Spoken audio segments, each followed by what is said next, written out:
2016. The entire court being present, we have a quorum. Please join us in prayer. Thank you, Judge. Let us pray. Father God, we give you thanks for another day that you give us. Thank you for the opportunity to come serve you today, Lord. We ask that you continue to provide wisdom, discernment to this board, elected board, the judge, and the 4 commissions that you have appointed, Lord. We ask that you also continue to provide wisdom and guidance to all the leaders of this county, Lord, the department heads as well, myself, my staff, Drainage District, Lord, that we all do what's best for our county. I ask this in your Son, Jesus' name. Amen. Amen.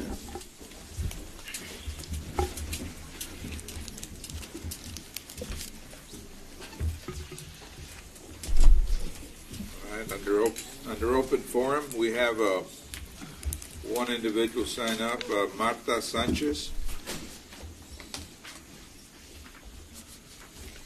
Good morning, Judge, Commissioners. Well, we really worry because we haven't heard anything about the MSR rules and what's going on with that. Are we going to continue to strengthen the rules? Are we working behind the scenes to be sure that the rules get strengthened? Because we know that right after the flooding, there was a lot of talk about it, and we haven't heard anything. So we just wanted to be sure that this work continues. And the other thing is that I know that you all did a really wonderful job on the website with the drainage projects, but we are having a hard time finding the projects, especially rural projects who have been benefiting with the bond money. And so it's a good beginning, but it needs to be a little bit more clear because we have to kind of find somebody that is more professional to be able to find those projects. And when things like this happen, that means that it's not really good for the community to have all that, and we're not able to really find it easily. So those are the 2 things that I wanted to mention this morning. Thank you. All right, any concerns with the consent agenda, sir? No, sir. We do not have any. Move for approval. Second. Those in favor say aye. Aye. Aye. Motion carries. Item 5. Thank you very much. Discussion in Dow County Drainage District #1 projects, maintenance, and operations. I'll just address one of the comments that was made right now. We'll look at our website. As you know, this is the first time we've ever had a website, so we tried to put as much information as we can to make it easy accessible to the public, but we'll take those comments and see how we can better, break it down so it could be easier to navigate, and that's what we want. We want people to be able to navigate the website and gather as much information on the projects that we currently have ongoing at the Drainage District. So we'll work on that.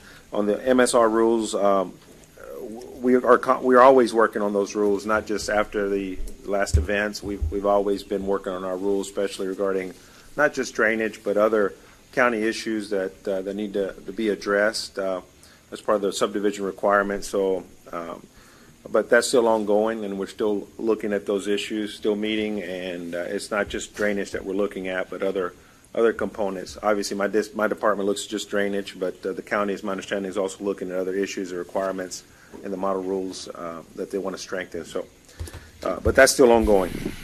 The other thing I want to just briefly talk about today, it's Dow County Precinct number 2. I know we have a lot of projects that we've been working with the precinct under the bond issuance, the 2012 bond issuance. The precinct has completed 6 projects that were identified on the bond under the rural drainage development to certain areas of the county to benefit rural developments. And those projects have been completed: Northside Village, Hidden Valley, Seminole, and the Trenton Road crossings, the Wisconsin Road crossings as well. All have been completed as well.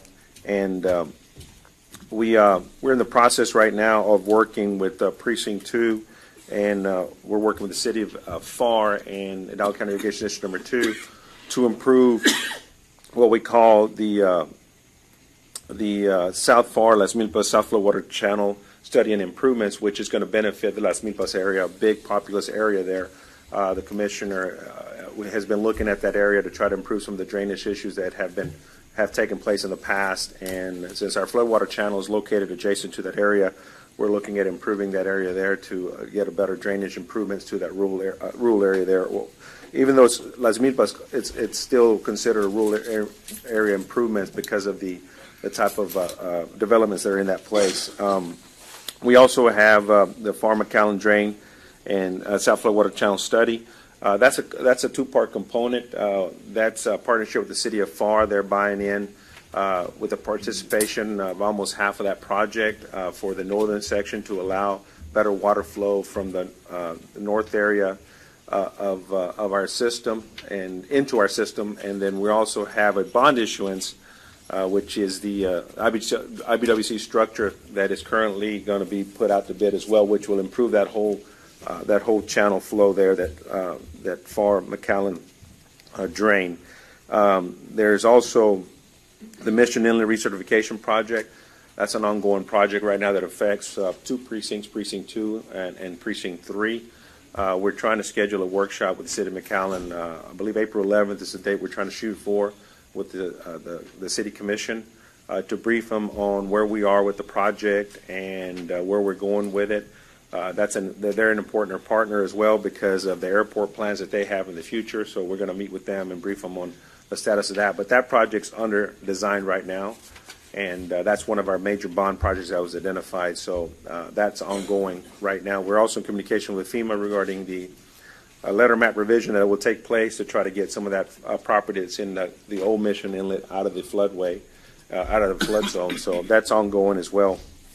And then we also have our Rado Drain, which was completed as well, one of our major bond projects, and that project is fully completed and closed out. And just a couple of projects that we're working in Precinct 2 with the RMA, the recent RMA construction that's taken place. The district has done some in-house design and in-house construction to improve some outfalls that will be used by RMA currently now, and then in the future we're going to be working with the precincts and perhaps various consultants to improve some of the outfalls for the RMA projects that are forthcoming. So some of the things that are happening in Precinct 2, and we'll try to, as I mentioned earlier, we'll try to clean up our website a little bit and make it more accessible so people can see all these projects that I'm talking about. All this information is accessible there on our website. So, okay? Thank you. That's all I have today. Item 6. Thank you, sir. Approval to issue manual payment, Lower Grande Valley Development Council in the amount of $9,000 for additional subcontractors' responses to the Texas Water Development Board as provided in Amendment 1 to the contract that was approved on July 7, 2015. Move for approval. Second. Those in favor say aye. Aye. Aye. Motion carries. Item 7, request approval to issue payment as a claim of invoice number 09436069 in the amount of $135.76 dated October 15, 2015 to Burton Auto Supply. Move for approval. Second. Those in favor say aye. Aye. Aye. Motion carries. Item 8, for clarification purposes only, agenda item number 53404 ABC, correct project name Precinct 1 Mile 13.5 and FM 1015 Area Drainage Improvement Project. I believe when I read it for the record, it just said it Mile 13.5 and 1015. It didn't have the FM 1015 Area Drainage Improvement Project. Just want to clarify that's what that project's for. Second. Those in favor say aye. Aye. Aye. Motion carries. Item 9, request approval to renew the interlocal agreement between Hidalgo County Drainage District Number 1 and Hidalgo County Regional Mobility Authority for 1 year with the same terms and conditions. This is an agreement that we have in place. It has the wording in place to allow us to renew on a yearly basis up to 3 years, and we're renewing on 1 year now. And this is allowing us to design and construct any outfalls that the RMA may need, and they're paying for it. That's what the interlocal basically is for. Second. Those in favor say aye. Aye. Aye. Motion carries. Item 10, 2013 bonds budget 365 Precinct 4 Rural Drainage Development. Request approval to issue payment on application payment number 1 in the amount of $66,755.68 to Texas Cordia Construction LLC related to construction contract ACDD 11500900722A Precinct 4 Hohen Road Area Drainage Improvement Project. Adosa J6 Project Engineer, PO 627645. It's in order. Second. Those in favor, say aye. Aye. Aye, motion carries. Item 11, approval to issue payment on the application for payment number 5 in the amount of $2,511.54 to Texas Cordia Construction LLC related to contract number ACDD 114-008-0708, Precinct 2 Alamo Expressway Drain, Dos Logistics Project Engineer, PO 625452. Move for approval. Second. Those in favor, say aye. Aye. Aye, motion carries. Item 12, requesting approval of final negotiated professional agreement with Quintanilla Haley and Associates, Inc., as it relates to professional engineering services, Precinct 2, Minnesota, Cesar Chavez Area Drainage Improvement Project. Proof of negotiations by the board on November 10th, subject obviously to Form 1295. Move for approval. Second. Those in favor, say aye. Aye. Aye, motion carries. Pursuant to the board's approval of professional agreement with Quintanilla Haley and Associates, request approval to work authorization number 1 in amount $67,131 as it relates to engineering services, Precinct 2, Minnesota, Cesar Chavez Area Drainage Improvements. Move for approval. Second. Those in favor, say aye. Aye. Aye, motion carries. Item C, pursuant to the board's approval of professional agreement with Quintanilla Haley and Associates, Inc., requesting approval of work authorization number 2 in the amount of $14,039.70 as it relates to surveying services, Precinct 2, Minnesota, Cesar Chavez Area Drainage Improvements. Move for approval. Second. Those in favor, say aye. Aye. Aye, motion carries. Item 13, requesting approval of pool of pre-qualified firms submitting statements of qualifications for ranking on an as-needed basis per project by the Dow County Drainage District Number 1 for the projects that require said services as set forth and the requirements stated in RFQ number ACDD 1-16-001-02-17 professional engineering service pool. Move for approval. Second. Those in favor, say aye. Aye. Aye, motion carries. Just for the board information, we had 28 firms submit this year. Last year we had 30. Item 14, requesting approval of pool of pre-qualified firms submitting statements of qualifications for ranking on an as-needed basis per project by the Dow County Drainage District Number 1 for projects that require said services as set forth in the requirements stated in RFQ number ACDD 1-16-002-0224 professional surveying services pool. Move for approval. Second. Those in favor, say aye. Aye. Aye, motion carries. And on this one, we had 16 submit this year, and last year we had 13. Item 15, requesting approval of final negotiated professional services contract with Leonardo Garza Jr. and Associates, LLC, as it relates to on-call appraisal services for Dow County Drainage District Number 1, approved for negotiations by ACDD 1 Board of Directors, February 16, 2016, subject to Form 1295. Move for approval. Second. Those in favor, say aye. Aye. Aye, motion carries. Item 16, requesting approval of final negotiated professional service contract with Appraisal House as it relates to on-call appraisal services for Dow County Drainage District Number 1, approved for negotiations by ACD Board of Directors on February 16, 2016, subject to Form 1295. Move for approval. Second. Those in favor, say aye. Aye. Aye, motion carries. I don't have any items for executive session today, gentlemen. Move to adjourn. Second. Those in favor, say aye. Aye. Aye, motion carries. Good morning. We want to welcome you this morning to our Hidalgo County Commissioners Court meeting for today, March the 7th, 2016. The entire court being present, we have a quorum. Please join us in our Pledge of Allegiance. I pledge allegiance to the flag of the United States of America and to the republic for which it stands, one nation, under God, indivisible, with liberty and justice for all.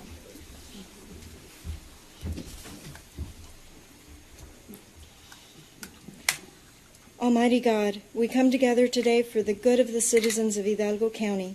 Give us your wisdom as we make decisions that will affect them today and in the years to come. Help us to work well together, recognizing that each of us are here because we want what's best for Hidalgo County. We ask for your blessing and your guidance. In your name we pray. Amen. Amen. Please remain standing in memory and in honor of a former First Lady, Nancy Reagan, who passed away yesterday.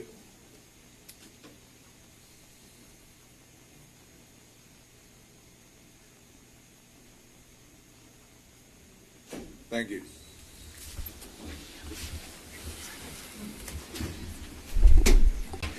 Our consent agenda, any concerns?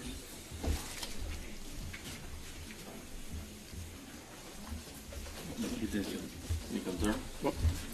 Move for approval. Second. Second. Those in favor, say aye. Aye. Aye, motion carries.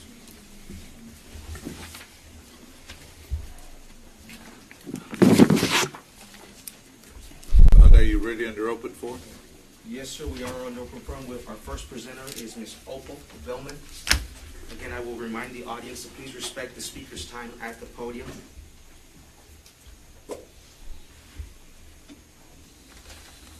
Good morning. My name is Opal Billman. Fraud is a crime. Police-enforced false imprisonment is a crime. Altering and restructuring official documents is a crime. In response to a petition for divorce, the only jurisdiction determined by the court was that our debt-free community property is excess land with no value, leaving our community property undivided and still owned by Joe and me. An abundance of bright ideas followed to find us a community property, the state certified corporation being just one of them. When Joe died, the local court lost all jurisdiction of this case. To comply with the law, the case must be dismissed. Dismissal of the case is the dismissal of us and our community property from control of the court. Joe left a will. If an individual leaves a will, he does not have to will everything he owns. Under state law, property left out of the will is residuary property still owned by the decedent. Joe did not will his community property. It became the estate of Joe Billman under Texas state law. Under state law, Joe's 3 heirs inherit the estate of Joe Billman, and my community property is mine. Documentation used to create a corporation for our community property has no integrity. Documents which cannot legally accomplish their intention are vacant and empty of purpose. Joe's signature does not convey my community property, and our community property is undivided. Public announcement of the result and conclusion of this case is required, and the responsibility of the court. That has not happened. Thank you. Thank you. Father, just a minute. Yes, sir. I've been requested to move on to item number 6A. Yes, sir. We have a proposed resolution in honor of the Edinburgh High School National Champion Cheerleaders.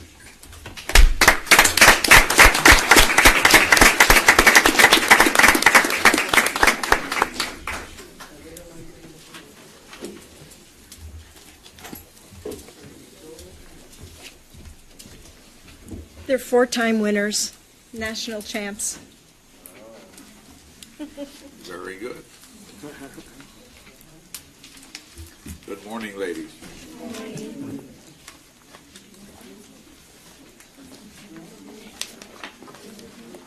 And I'd like to invite their coach, Mrs. Eva Guerra Perez, to join me as well.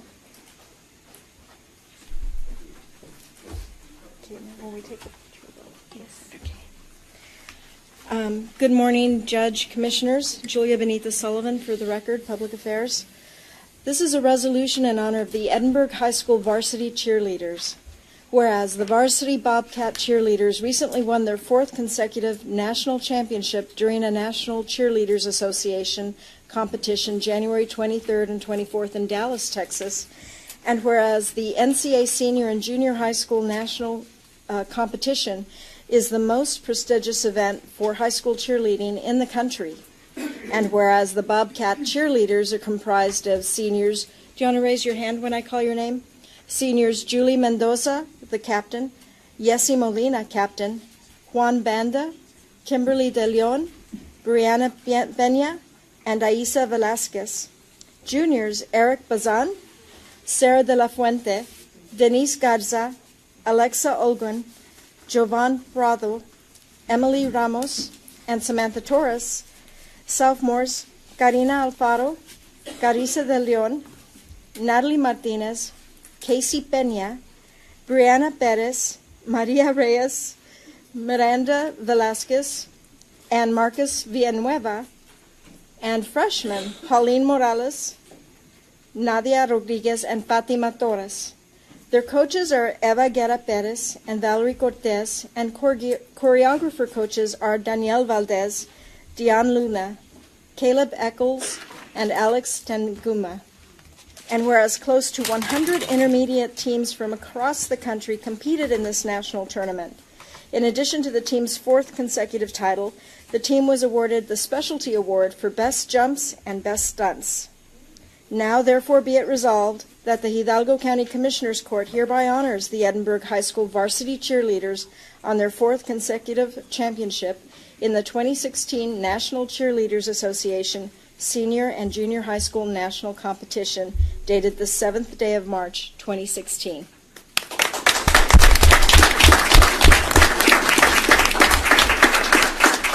Move for approval. Second. Those in favor, say aye. Aye. Aye, motion carries. And then Ms. Guerra Perez would like to say just a few words. Good morning. I just want to thank you all for taking the time to recognize the efforts of these kids because they work so hard. They have the most incredible work ethic ever. They work very hard, not only in practice, but to keep up their grades so that they're able to represent their school. And they represented their school, their parents, our area, and Edinburgh High School in a very, very good way. So thank you so much for taking the time to recognize them. And then we're going to take a photo with Commissioner.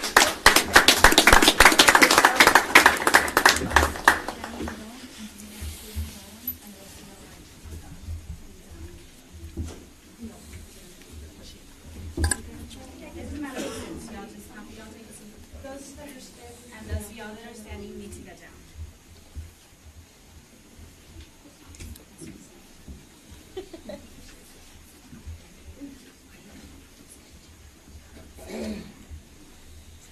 Ready? 1, 2, 3.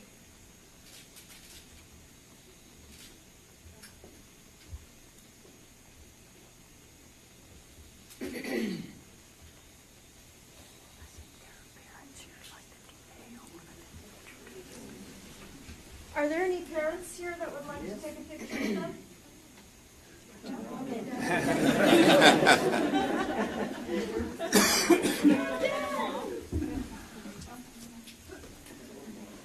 If you join them, we'll go ahead and take photos of you all as well. Well, let me take one. Let me take one of the good girls, please. Thank you.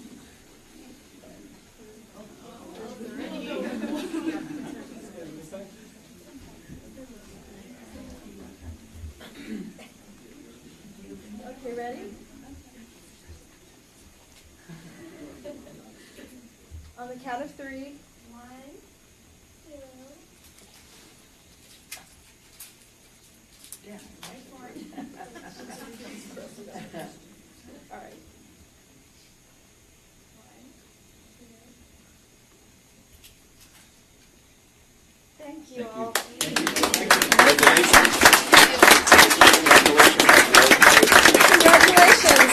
Congratulations.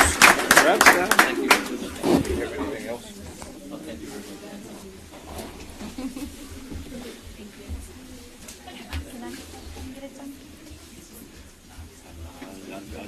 All right, this morning we are honored with the presence of the mayor of the city of FAR, the Honorable Ambrosio Hernandez. Yes, Morning, sir. Mayor. We have items 6, C, and D, which the mayor is here. Item C, it's consideration and approval of a resolution, Republican, a resolution supporting the current regional project known as the International Bridge Trade Corridor, better known as IBTC. And then item D, consideration and approval of a resolution that's supporting the necessary improvements to the FAR interchange. Move for approval on C and D. Second. Those in favor, say aye. Aye. Aye, motion carries. That was fast. I thought my meetings were fast. As fast as your meetings. Yes. Good morning. Thank you. Thank you very much for having me, Morning, Judge. Mayor. Thank you, Commissioners. As you know, I am the Mayor of FAR. On behalf of the community of FAR, we fully recognize and support your strives in the creation of a consistent message for our county regarding regionalism, for the Rio Grande Valley, particularly in areas of education, economic development, and infrastructure. The City of FAR was successful in acquiring 2 places on the Texas Freight Mobility Plan that was finalized in late January 2016. With the support of the local, state, and federal levels of government, both the FAR 281 interchange expansion and the need for a region freight corridor project met the initial standards provided by the state. Since it's the middle of the Texas Freight Mobility Plan public comment period, the City of FAR has partnered with the Hidalgo County Regional Mobility Authority to aggressively regionalize the International Bridge Trade Corridor segment as a free funding project. The IBTC endeavor is the most viable option to compete for the recently created federal discretionary funding, better known as the Fast Lane Grant Program, with a minimum eligibility requirement of $100 million. The City of FAR is also spearheading all regional efforts by attaining the support of all 19 Hidalgo County communities and the support of Cameron County as well. In addition to the letters of support from state and federal senators and representatives that we have hosted at the bridge. The people we have invited from Congress have been on the committees of Agriculture and Transportation. The reason we did this is because they are key components of funding for the federal program. They also represent the East Coast, which receives a majority of our products from all our ports of entry, specifically from the City of FAR's bridge. And it was vital to have them experience firsthand the traffic with our freights along your cities, including Mission, McAllen, Edinburgh, FAR, and San Juan. We purposely dragged them through there so they could experience it. With potential access to this formula and $4.5 billion of discretionary funding over the next 5 years, provided by the federal government's recently passed FAST Act, we are asking for your support as we move forward to actively prepare for any and all competitive funding. Let me emphasize, with the magnitude of this project, applying for Fast Lane is the only option and the only right option for now. We are not in the position to ask our local MPOs to take such an endeavor that would exhaust the potential funding pots of funding mechanisms for their own cities. We must work smart, and that's by collaborating as much as we can. I understand that most cities have their own specific needs, but we must be able to recognize that we have strengths in numbers. The need to continue economic development and improve infrastructure is critical and remains a priority for the City of FAR and for all of Deep South Texas. We look forward to submitting a Hidalgo County resolution for the IBTC project on your behalf, along with our many partners.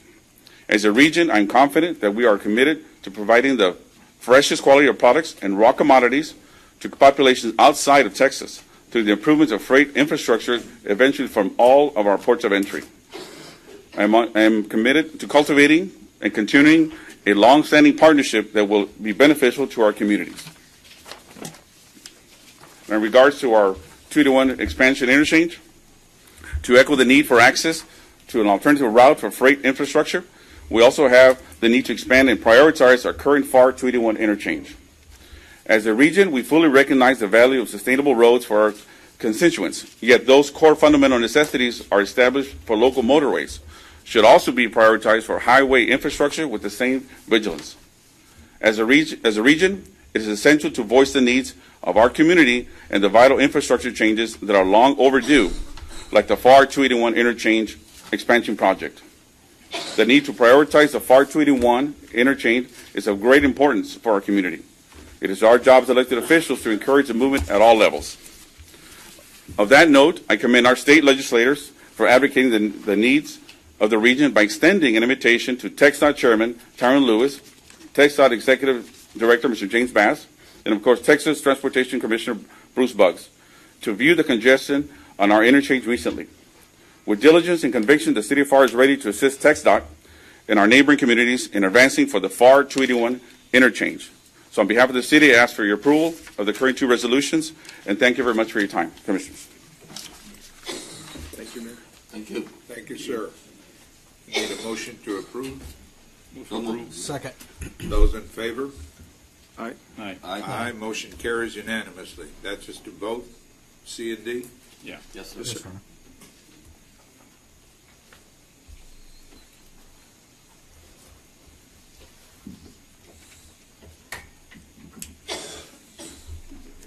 Are we going to take a picture? Yeah.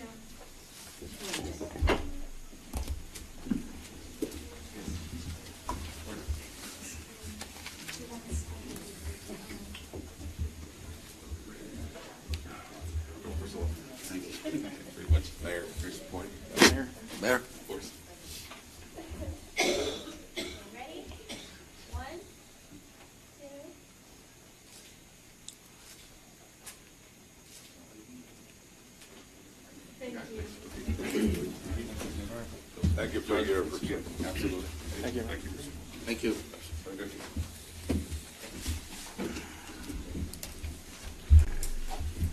All right, we go back to open forum. Yes, sir. Under open forum, we have our second presenter, Ms. Fern McClarity.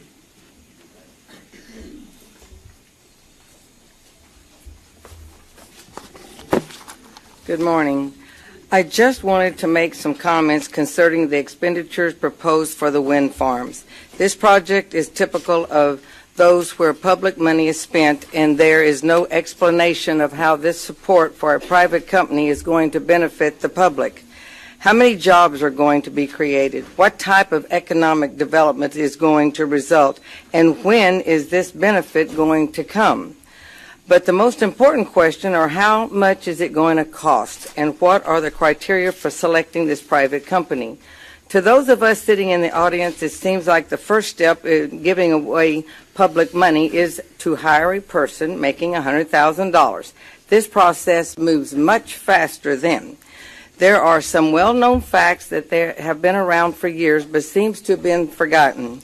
75% of all jobs are created by small business. This is from the Department of Labor. If a product requires a subsidy to be profitable, it will not last beyond the life of the subsidy.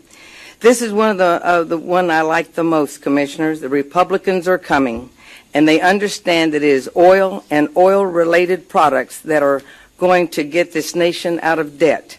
Subsidizing wind farms is like buying an area fan when everyone has air conditioning. Our frustration is that you do not seem to care that you are taking money from people who cannot afford to pay. How can you possibly justify increasing taxes on the poor and then giving it away to the rich? In 2013, the people of Hidalgo County voted for a tax increase to improve drainage. 2015, one-third of the county flooded, and your response was, we need to pass another bond issue. Our question is simple.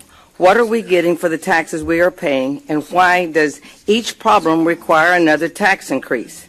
This county now has a $185 million annual budget paid by people who live in poverty. The people want fire protection. This county creates a special district to increase taxes. If the people want lighting in public areas, the county creates a special district so that the people can pay more. If the people want health care for the indigent, the county wants to create a hospital district to increase property taxes. None of these will be solved by a new courthouse because it will not benefit the people, but it will make 24 to 27 judges and our area lawyers very happy. Also, the county needs a newer or a larger computer server for the election department. You all like to be reelected and have every vote counted. If this is true, you need to worry more about how to get the money for a larger server that is truly needed by this county rather than a new courthouse that is not important to the voters. And I see today on 20A, we're talking about lighting on county roads and characterized by poor infrastructure. So my question is, why is it inferior? Is it not because of you? Thank you. Next presenter. Next presenter is Sherry Abendorf. Rob? I'm sorry. Sherry? LEPC. Okay, Judge, we'll go on to the next one. All right. They're coming. Oh, I'm sorry. Oh, they're there. Oh, they're there.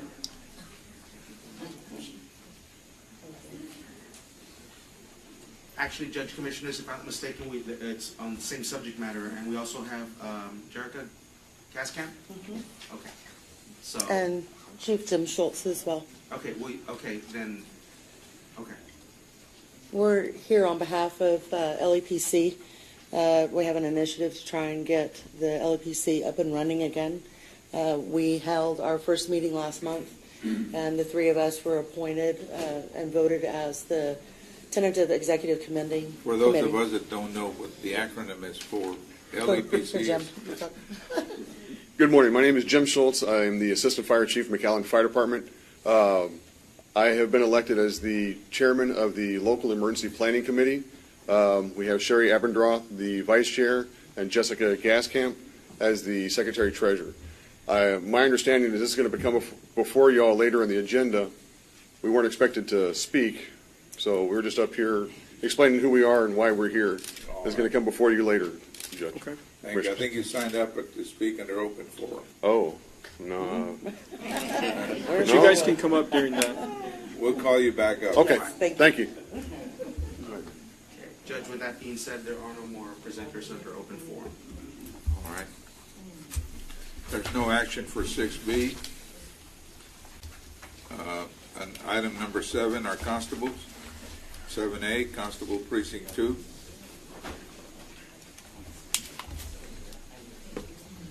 Good morning, Judge, Commissioners. Armando Campos for Constable Martin Cantu, Precinct 2.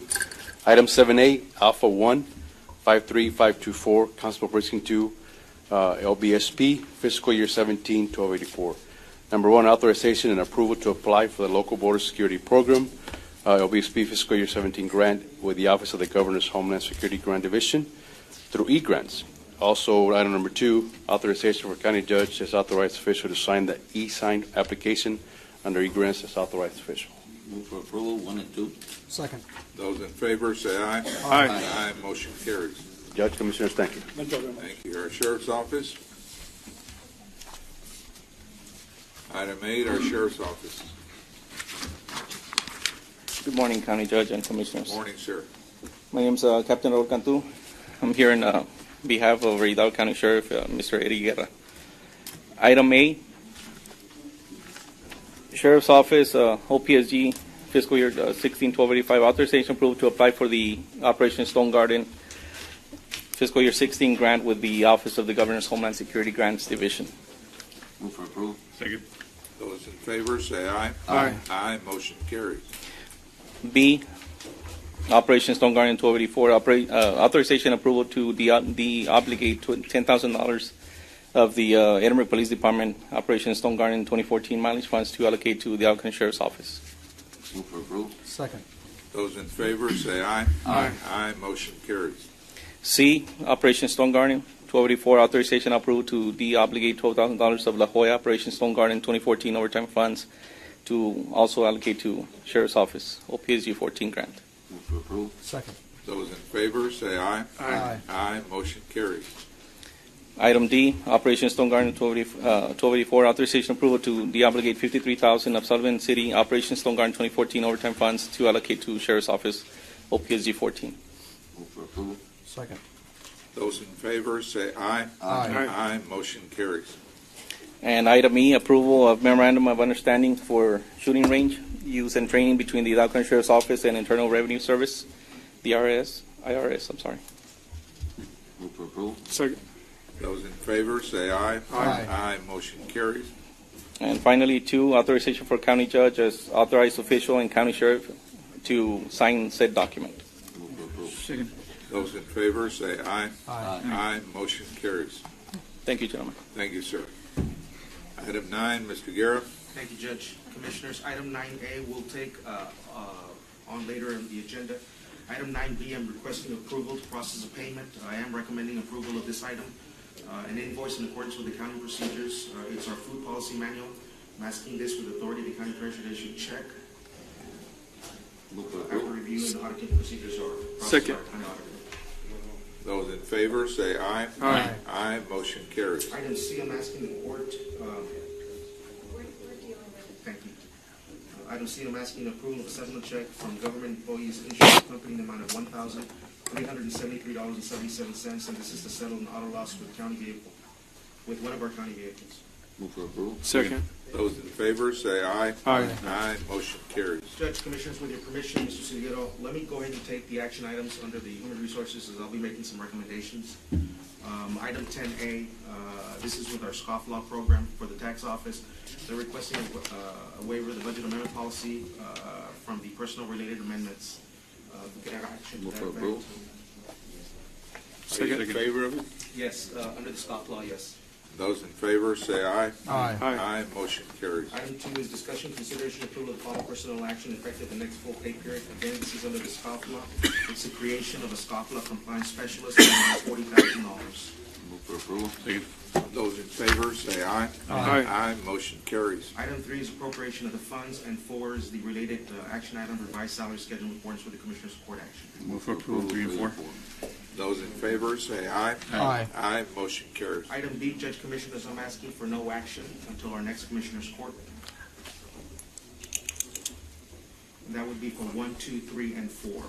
All right, sir. Item C, under Safety, Human Resources, I'm asking for no action under 1 and 2, but I am asking action on the deletion of a Safety Officer 3. I am recommending approval of that deletion. Move for approval. Second. Those in favor, say aye. Aye. Aye, motion carries. And I'm asking for no action on item 3, but item 4 to revise the salary schedule in accordance with the court action that was just taken on that one deletion. Move for approval. Second. Those in favor, say aye. Aye. Aye, motion carries. Item D, Judge Commissioners, I will refer over to Mr. Silguero. This is with respect to the implementation of the county's classification and compensation pay plan. As the court is well aware, Mr. Silguero, as well as staff at the budget office, has been working on this, as well as the personnel at the Human Resource Department.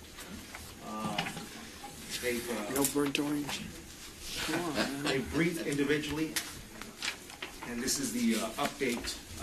These are the periodic updates that were given the court with an implementation date of summer.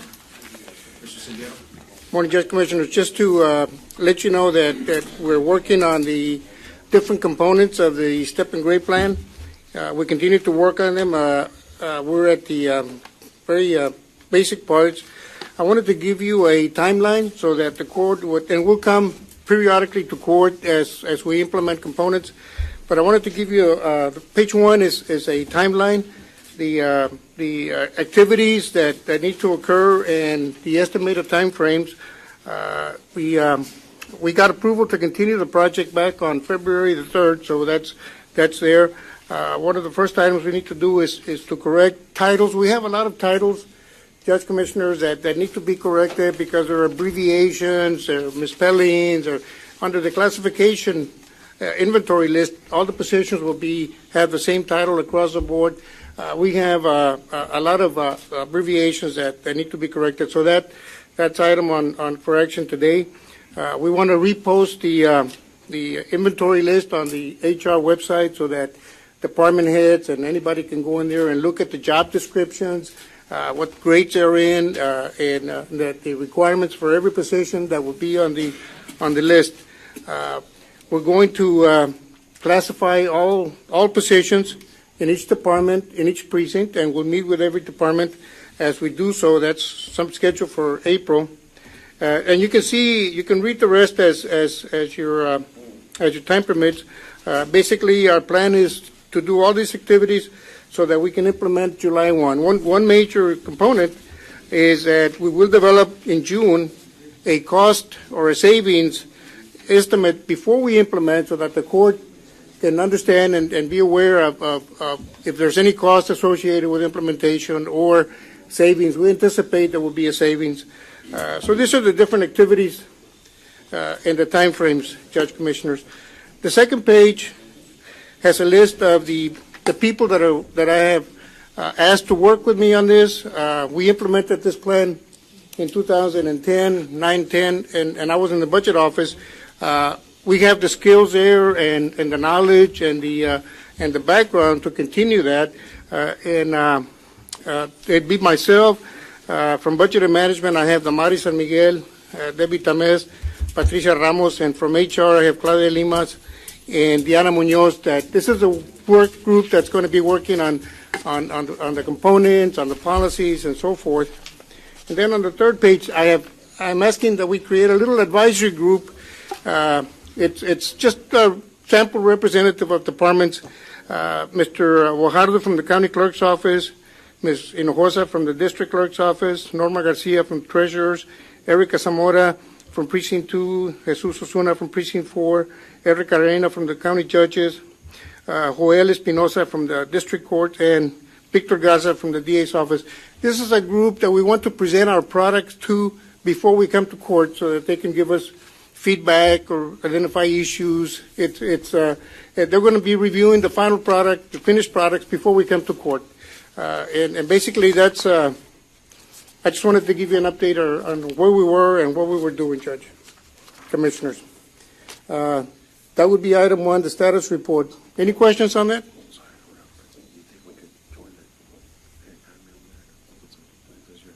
Sure, absolutely. Mr. Cecin wants to include somebody from drainage on the group.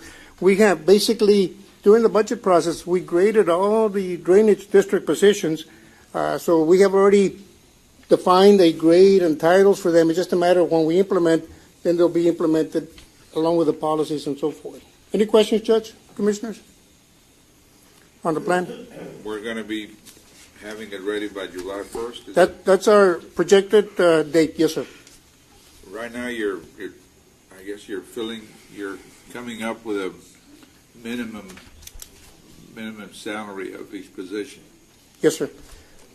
When do we get to start seeing some of these figures?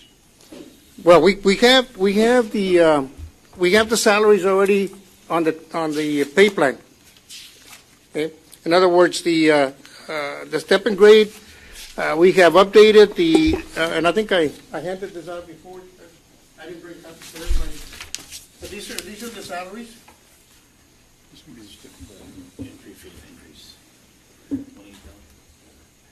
Mr. Siglero, when do we see where we stand with our employees and what classification they're given and so forth?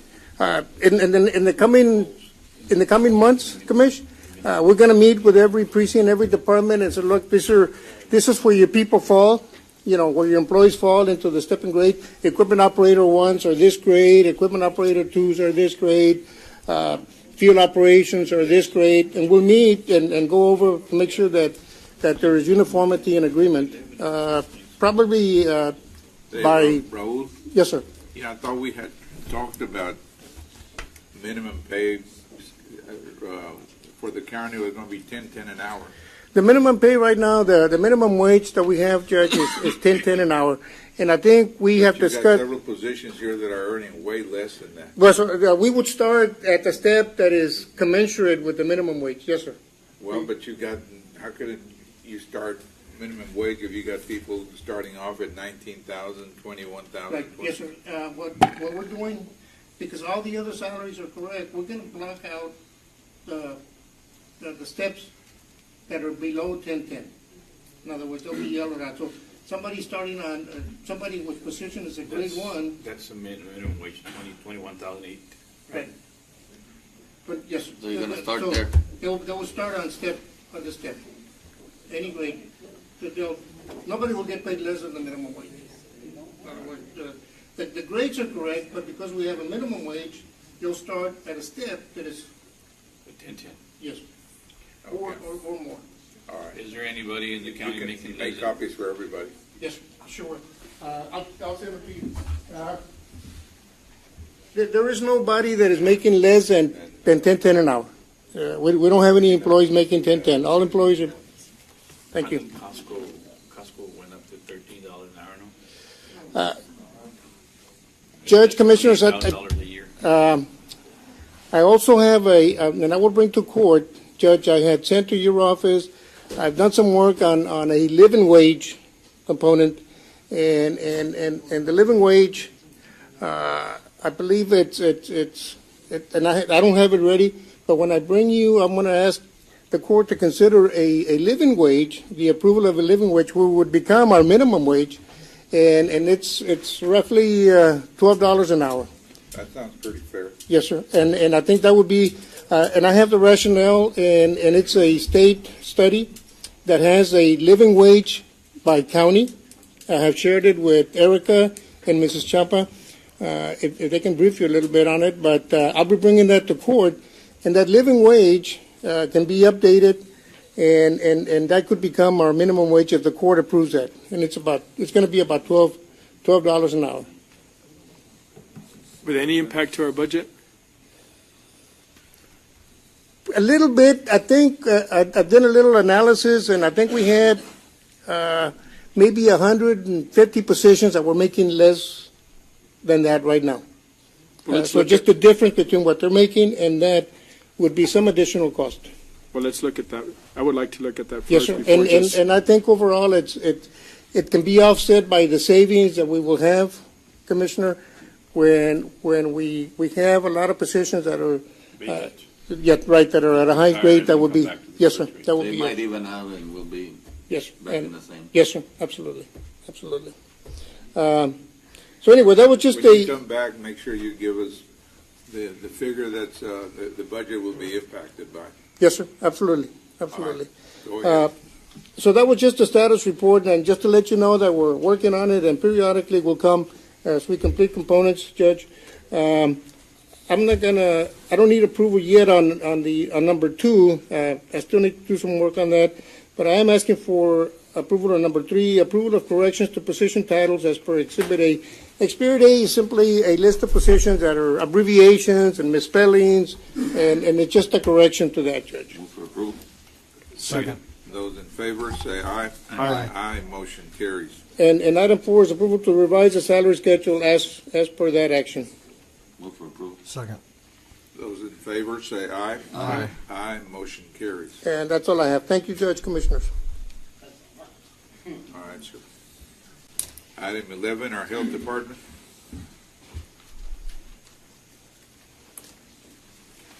Is anyone here from the Health Department? Eddie was here. Oh, and there he is. Oh, there he is. Morning, Judge, Commissioners. Good morning, Mr. Olivares. I have a few items today under Area 11 Alpha. We have pursuant to Chapter 121 Local Health Reorganization Act, Section 121.006, requesting approval of the schedule of fees effective March 7th, 2016.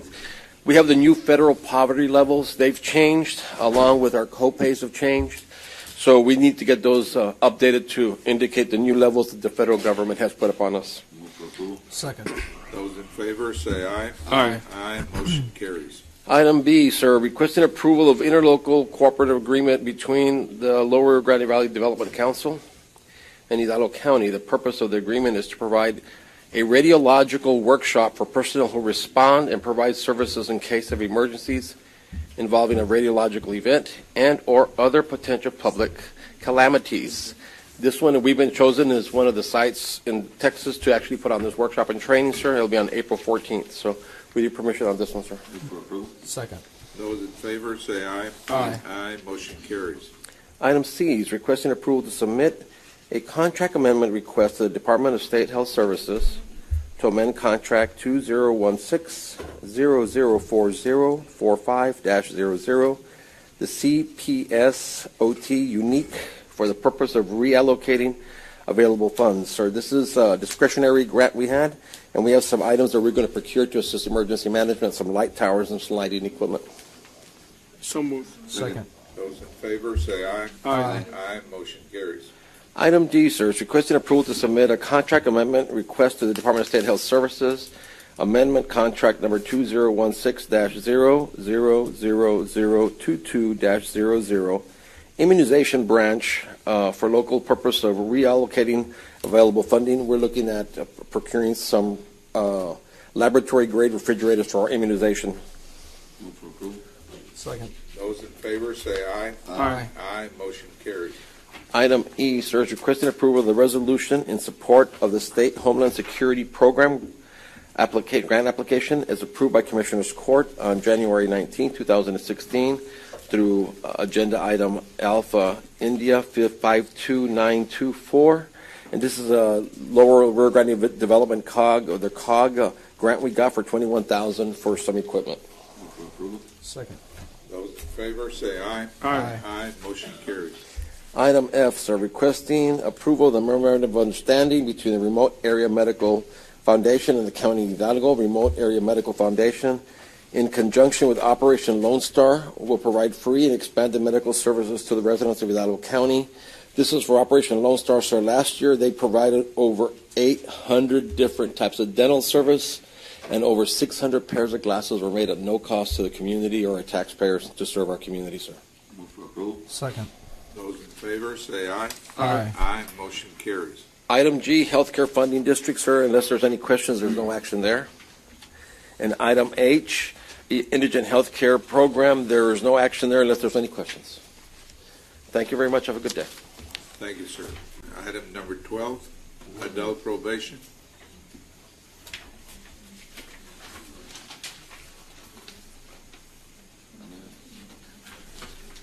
the adult probation, Judge Commissioners. Yes. It's for their 2017 grant cycle. Of their Criminal Justice Division, which is the CJD of the Governor's Office. They're asking Substance Abuse Treatment Facility, RASTAT grant 2928002. Under that header, ratify application for Substance Abuse Treatment Facility, RASTAT grant, again, number 2928002. Approve for A and B. A and B, yes. And then Second. Approve A and B. Those in favor say aye. Aye. Aye, motion carries. Thank you, Commissioner. And that was for appointing Mr. Patrick as the authorized official. Item 13, emergency management. Good morning, Judge and Commissioners. Ricardo Saldaña, sir. Emergency Management Coordinator. Item 13A, discussion of possible action of amending the project officer designee for hazardous mitigation grant form with authorization from the county judge to sign the request of the document. Basically, what we're doing, the second individual we had originally back in 2012 was Rolando Benavides, Deputy EMC. We are changing it to Rolando Casas, Deputy EMC. Mario Betancourt stays as the primary, and this is only for any changes to the plan. If So we moved. need to upgrade. Second. Those in favor say aye. Aye. Aye, motion carries. Item B, approval and the appointment of the Hidalgo County Local Emergency Management Committee Board. And item 2 is the authorization by the county judge to sign the Local Emergency Planning Committee membership update forms for the State Emergency Response Committee with the Texas Division of Emergency Management Operations Section. Move for approval 1 and 2. Second. Those in favor say aye. Aye. Aye, motion carries. Could you please name Yes, sir. the members of the Yes, sir, and I will bring them up. board that we have appointed? Yes, sir. James Schultz, Chairman, McAllen Fire Department, Deputy Assistant Chief. And I'll let you introduce the rest of your board, Chief. This committee has basically been dormant since 2012. We reenacted it, and it is working well so far. We've started the process with everything that needs to be done with the state, and it looks very positive for us. Chief? Thank you, sir. Judge, Commissioners, once again, welcome, or nice to meet you. My name is Jim Schultz. I'm the Assistant Fire Chief, McAllen Fire Department. Recently elected as the Chairman for the Local Emergency Planning Committee. I'd like to introduce the Vice Chair, Sherry Abendraw. Good morning. I do emergency management for Doctors Hospital Renaissance, and we're very community-minded, and this is a great opportunity for us to help promote community events and awareness and response. And our Secretary Treasurer, Jerica Gaskin. Hi. I also work with Doctors Hospital Renaissance. I'm the intern under Sherry Avendahl. We have 2 missing, which is Nancy Cuellar, the Public Information Officer. She actually works for the Grants Department for the City of McAllen, and her title will be just dealing with any public information for the LAPC. And then Rolando Casas, who will be coordinating the LAPC for our office. Chief, I've been asked to ask you to step forward so we can take a picture. Come on. Where do we stand, Judge?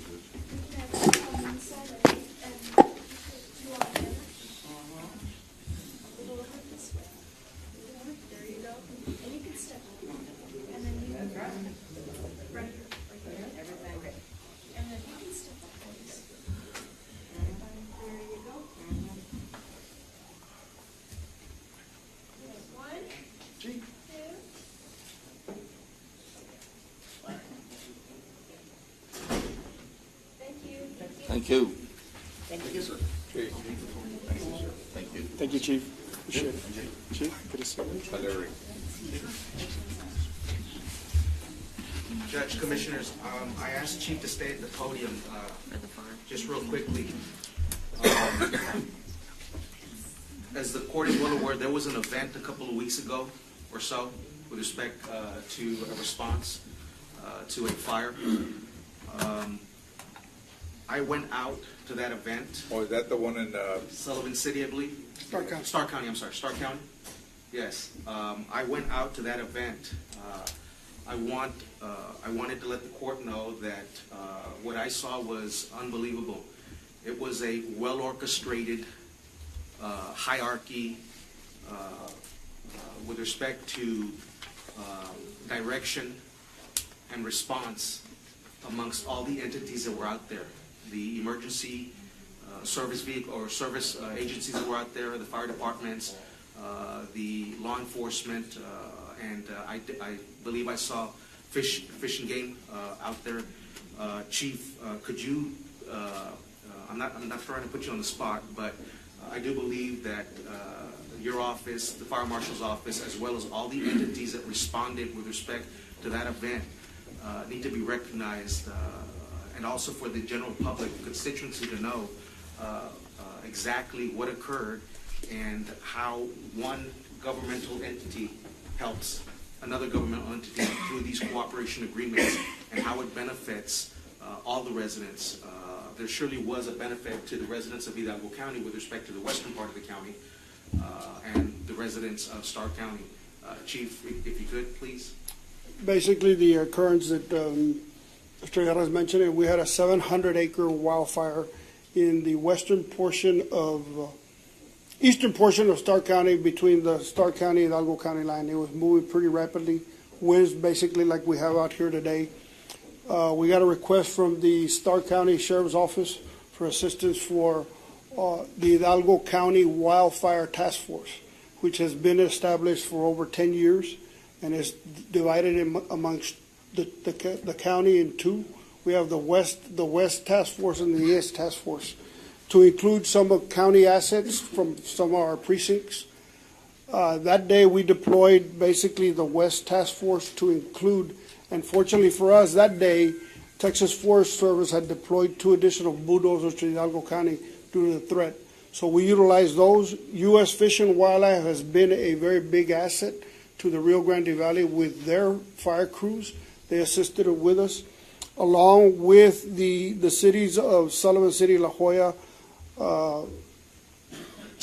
Palmview, Mission, McAllen, FAR, Weslaco, that assisted us, along with the Department of Public Safety, Air Support, the ground units, the Sheriff's Office. We all did a tremendous coordinated effort with also the local fire departments, Rio Grande City, La Casita, in that general area. Basically, this was a very rapid-moving wildfire going towards Expressway 83, endangering a daycare center, and we made an initial stop probably about 100 yards from that daycare center. If we wouldn't have stopped it, it would have continued forward and probably caused damage to some homes and that daycare center along Expressway 83. But it was a coordinated effort, and this regional communication system worked tremendously. We were able to communicate with all agencies, except the ones in Starr County, but with the TRU for the city of FAR, which is their mobile communication unit, we were able to cross-patch their frequencies with ours, and we were able to communicate real well. Great. Thank you. Very good, sir. Good. Thank you. You for your effort, Chief. Thank you. Thank you, Chief.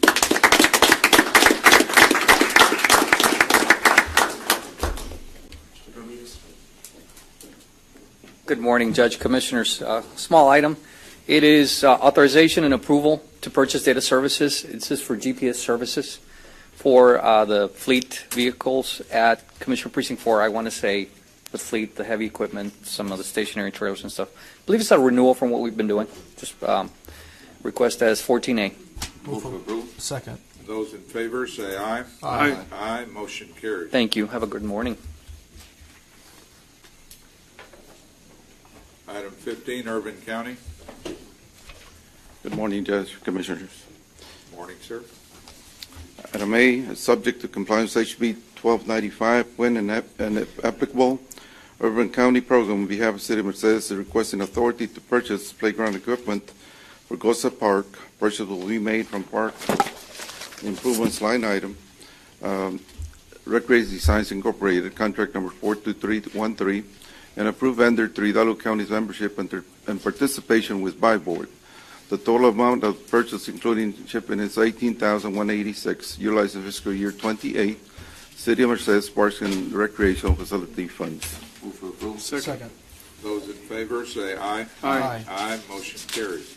Item B, requesting exemption from competitive bidding requirements on the Texas Local Government Code 262024A4 for professional engineering services. Move for approval. Second.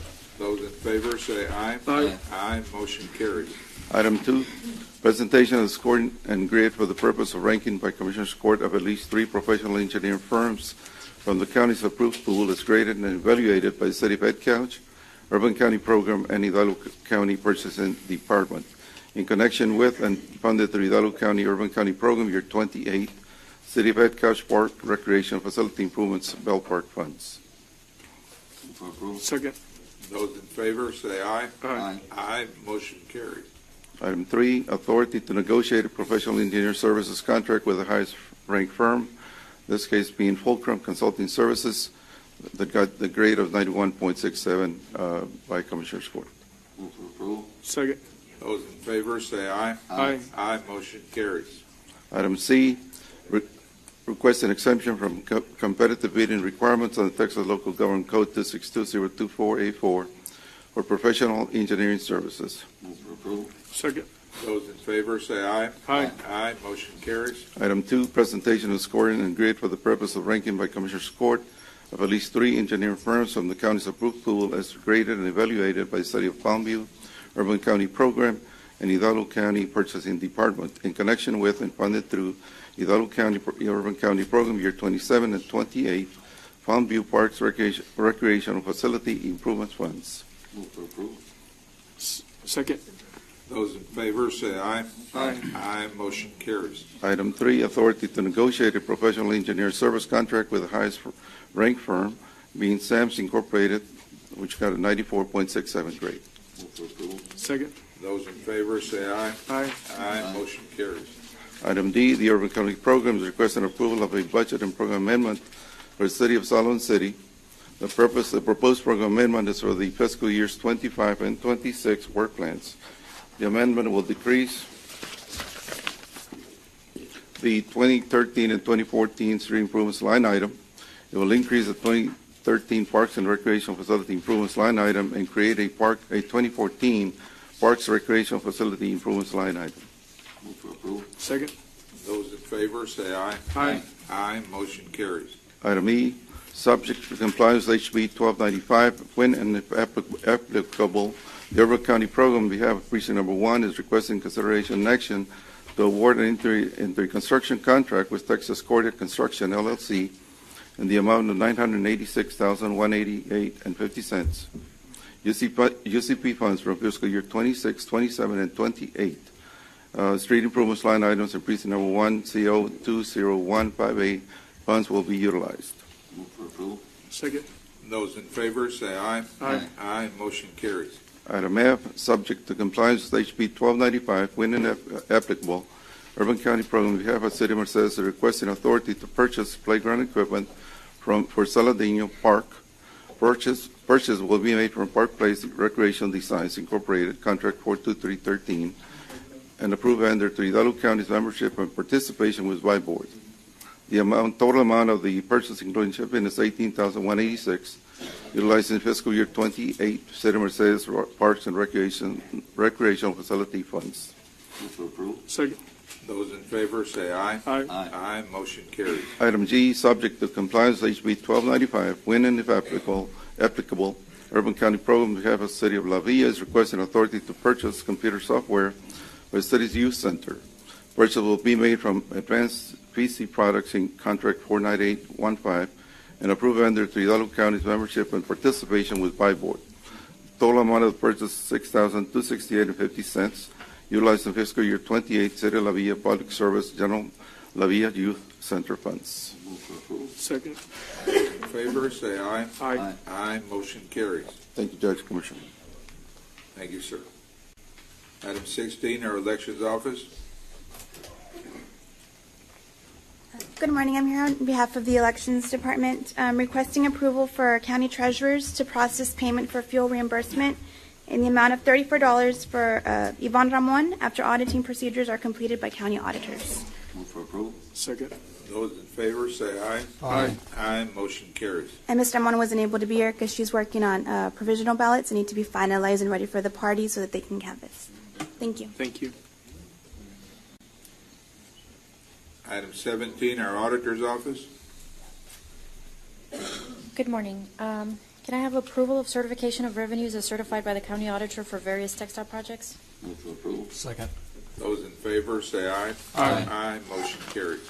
The second item is approval of the 2015 appropriation of funds for various textile projects in the total amount of $1,664,386.24. Move for approval. Second. Those in favor say aye. Aye. Aye. Motion carries. Thank you. Item 18, Precinct 1. Authorization to reappoint Josue Reyes to the Hidalgo County Regional Mobility Authority Board of Directors for 2 years term effective March 7, 2016. Motion approved. Second. Those in favor say aye. Aye. Aye. Motion carries. Item 19, Precinct 2. Good morning, Judge Commissioners. Item A, appointment of member of the Regional Mobility Authority Board by Commissioner, Precinct 2. It's Aquiles Jaime Garza Jr. Move for approval. Second. Those in favor say aye. Aye. Aye. Motion carries. Item B, request and approval of memorandum of understanding between the County of Hidalgo, McAllen Careers Institute, and Motivation Education and Training, Inc.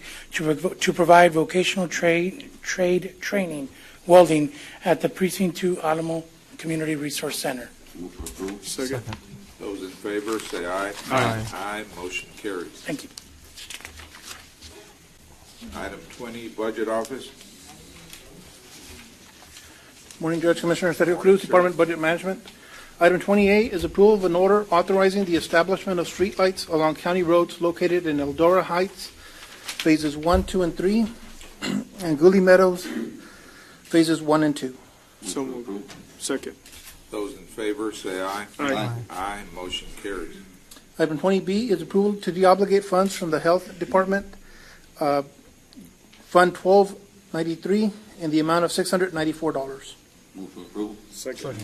Those in favor say aye. Aye. Aye. Motion carries. Thank you. Thank you, sir. Item 21, Purchasing.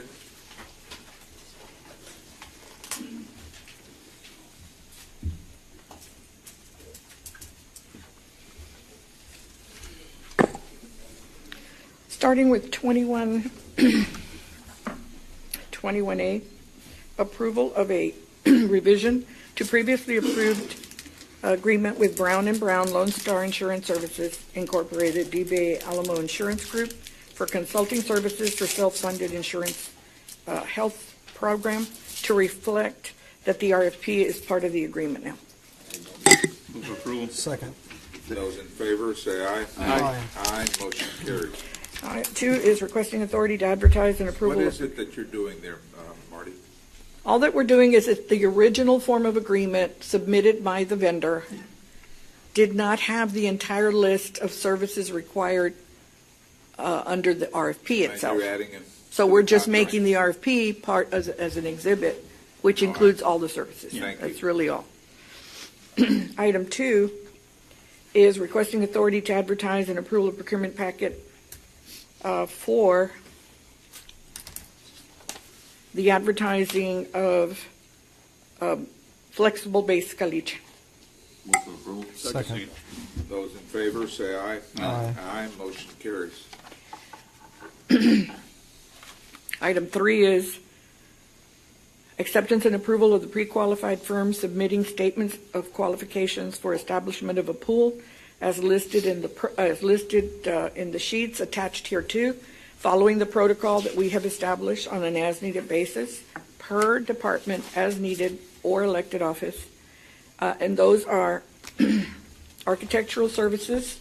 There are 10 firms. We've lost 4. So we had 14. We now have 10. Engineering, there are 40 firms. We lost 1, gained 1, so there's no net change. Engineering services, which are geotechnical and construction materials testing, those are all 9, 3 more than we had.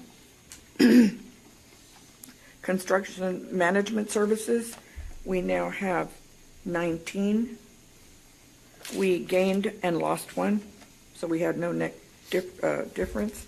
The next one will be done by Mr. Guerra. Yes, and Marty, I'm going to ask you, did you fill out all the proper paperwork with respect to the interest? Yes, sir, and it is attached to the agenda, and it was recorded. It was filed and recorded. Okay, then the item E is the appraisal services and/or appraisal review services, which was RFQ 2016-0050-217 SMA, which there are 5 firms in that sector. Move for approval. Second. Need action on all of them, or what? Are you No, going there's One just one more. The surveyor services.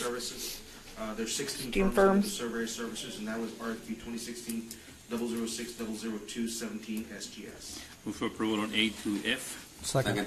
Those in favor say aye. Aye. Aye, motion carries. The effective date for that action for the approved pools is commencing March 16th, 2016. Can you make a list of all these different firms There, yes, sir. Yes. and provide them to each of us, please? Oh, yes, sir. They'll be sent to you. On item 4, do you want to go into this? I don't know if you have all the parties. Is Mr. Payton here? Okay, we can get started. Okay. Item 4 first. Good morning, Mr. Pate. Good morning, Judge, Commissioners. Item 4A is supplemental revised schematic design, acceptance and approval of the supplemental revised schematic design by ERO in a deliverable form that can be utilized in connection with the final phases for the design and construction of a new Hidalgo County courthouse at no cost to Hidalgo County. I will just tell you one thing.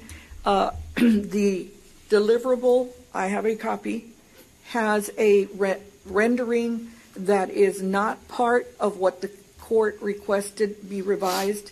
It is a rendering that is reflective of the city of Edinburgh's input, which they paid for on a separate project. But just so there's no confusion, you all are accepting just the revisions that were to the schematics, the interiors. But we're accepting this new rendering as, this is what the courthouse is going to look like, right? Correct, but I just want to make the distinction that you didn't order that, it was ordered through the city of Edinburgh. Well, we authorize them to go ahead and do it to satisfy their concerns. Correct. Since they're putting up $30 million. Okay. Yes, sir. I just wanted, in the event one of you hadn't seen the deliverable, but I believe you've been exposed to it already. Mr. Leo and I spoke yesterday about that. Excuse my scratchy throat. So do we proceed with the action, please? Well, are we going to get the presentation? Oh, I'm sorry. They're right. They're right here. I will come up again as soon as we go to the next. Yes, sir. How long is it, Brian? Excuse me? How long is it? About 4 hours. Just kidding. It's about 10 minutes, Commissioner. The time in Valle. It might go over a little. Good morning, Judge. Good morning, Commissioners. I'm Brian Godinez. I'm a principal with ER Architects.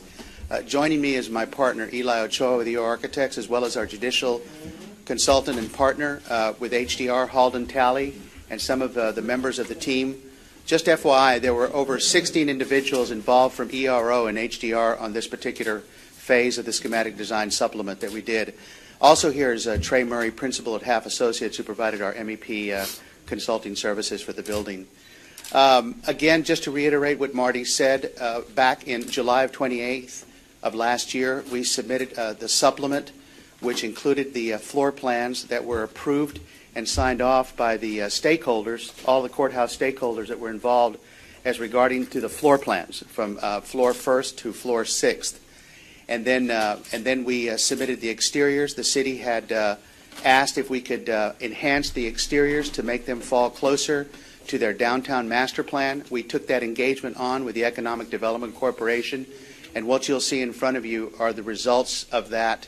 We've been working very closely with the city and the EEDC, as well as county officials, with regards to those exterior renderings. At that point, I'm going to go ahead and turn it over to Eli for the presentation.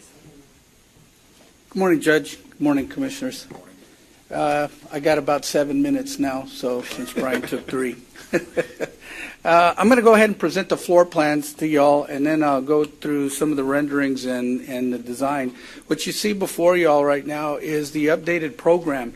This was fully vetted with all the stakeholders in the project, and pretty much everybody signed off on it. I don't know if y'all can recall, but we had a meeting over at the Echo where all the plans and everything was presented to each of those departments, and they each signed off on it. So this is the updated program now that the design is based off of. If y'all can remember, some of the main issues that we ended up dealing with is we went from 10 stories down to 6 floors, and then we went from 4 courts per floor to six courts per floor, and then we made the courts, instead of being having a gallery of 100 people, it went down to 80. So we started really cutting down the program to try to get to a square footage that would then get us to the magical $150 million total project cost, which includes the construction cost limitation and all the soft costs. This is the site as it turned out. You'll see north is up on the plan. The main drive comes in off of the north, which is where your main ground parking is, up towards the Robert Chevrolet property.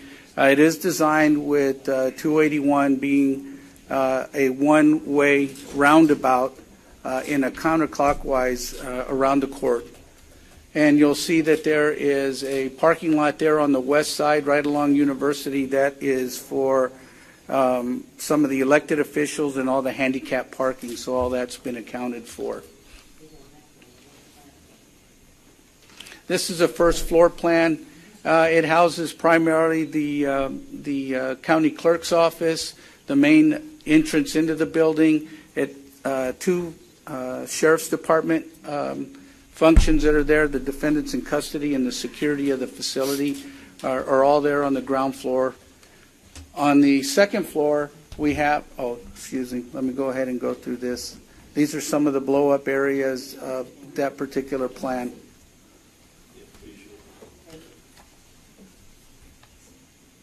That's the county clerk's office. Have you incorporated the changes that were recommended by HOK? HOK, yes. Yes, sir. Yes, we went ahead and incorporated those. Plus, we also, when we went back to the stakeholders, there was some additional comments that they had at that point in how we moved some of the departments around and some of the spaces that they wanted. But this is a reduced square footage from what the original master plan had called for. And that's the defendants in custody area, the sheriff's, all the secured area, which is in the back, at the back on the south side of the courthouse.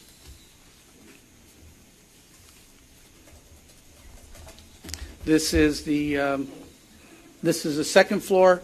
It houses on the north side. You'll see that's the district clerk's office. Right below that, towards the south, in the center of the building, is the Court of Appeals, and then on the south side of the building is the parking, secured parking for the judges. It also houses the jury assembly area and the DA's Jump Tactical Operations Center. This jury assembly area also functions as a high visibility jury room in the event that you end up having just a really large trial here at the courthouse.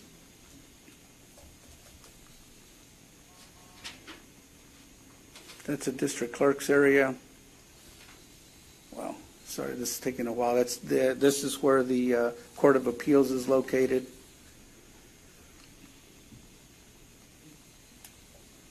That is the Law Library and Bar Association on the northwest side.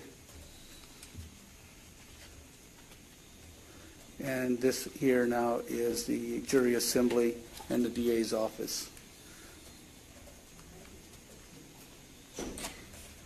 This is the third floor. It ends up housing 6 courtrooms, and it also has the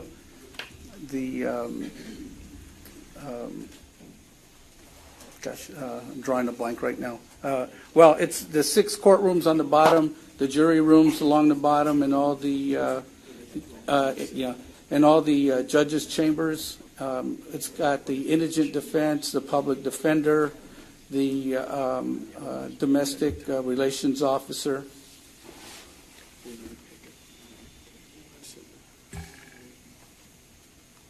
And these are the different departments. What's in that enclosed area? ¿Cuál es, sir? The white area, that's all the community area. It's where their break room is, their restrooms are, all the area that's shared by those 4 departments that are in there. And the 4th through the 6th floors. You want to do this, Holden? Did we talk about bringing it up to 7 floors? There's a possibility, Judge. We're waiting to see what the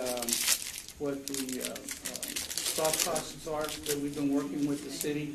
If there's enough money in that savings there, that we're looking at adding a 7th floor that would just be shelved. You indicated that a 7th floor would cost about approximately $5 million. About $5 million, that's correct. And that would give us an additional 6 courtrooms. That's correct, sir. That will give us a total of 10 courtrooms for future expansion. I'm sorry, sir, what was that? That will give us a total of 10 courtrooms for future expansion. We'd have the ability to have 3 on, well, we have 1 extra court right now because we only have 23 courts and we have 24 courts in the facility. The other court is actually off at the juvenile detention area. That's the 24 courts that we have. So we have 1 court that's available, and then that 3rd floor area, which was where the indigent defense, the domestic relations officer, we could convert that into 3 more courtrooms, which would be civil courts, and then we could have 6 more dual civil criminal courts on that shelved floor on the 7th floor. But it seems like the least of expensive time to construct that additional floor is now. We could do that, yes, sir. And that we're trying to keep, and we were looking at doing that as possibly. Well, we told that out of that $8.2 million that had initially been slated for site costs, that I guess the more accurate figure was about 2.5. That conversation is ongoing between the county right now and the city, but the initial meetings, it looked like there was going to be a savings of about $5 million, and that's the reason why we were looking at seeing. Yeah, as well as a demolition, some savings on the demolition side. So, but it could be bid as an option anyway, right? Yes, sir. Yes, we can. So we were going to use that money to go ahead and plan for the 7th floor. All right, sir. Why is there a savings on the demolition? We went ahead and we had originally put a what we call a plug-in number that we had gotten in the past, and it had kind of circulated. Everybody kind of wanted to have some input into that. And then what we ended up doing is we actually had 3 demolition contractors go out and look at the facility and have them give us some input on what they estimated a cost might end up being, which would have been, I guess, a little more realistic.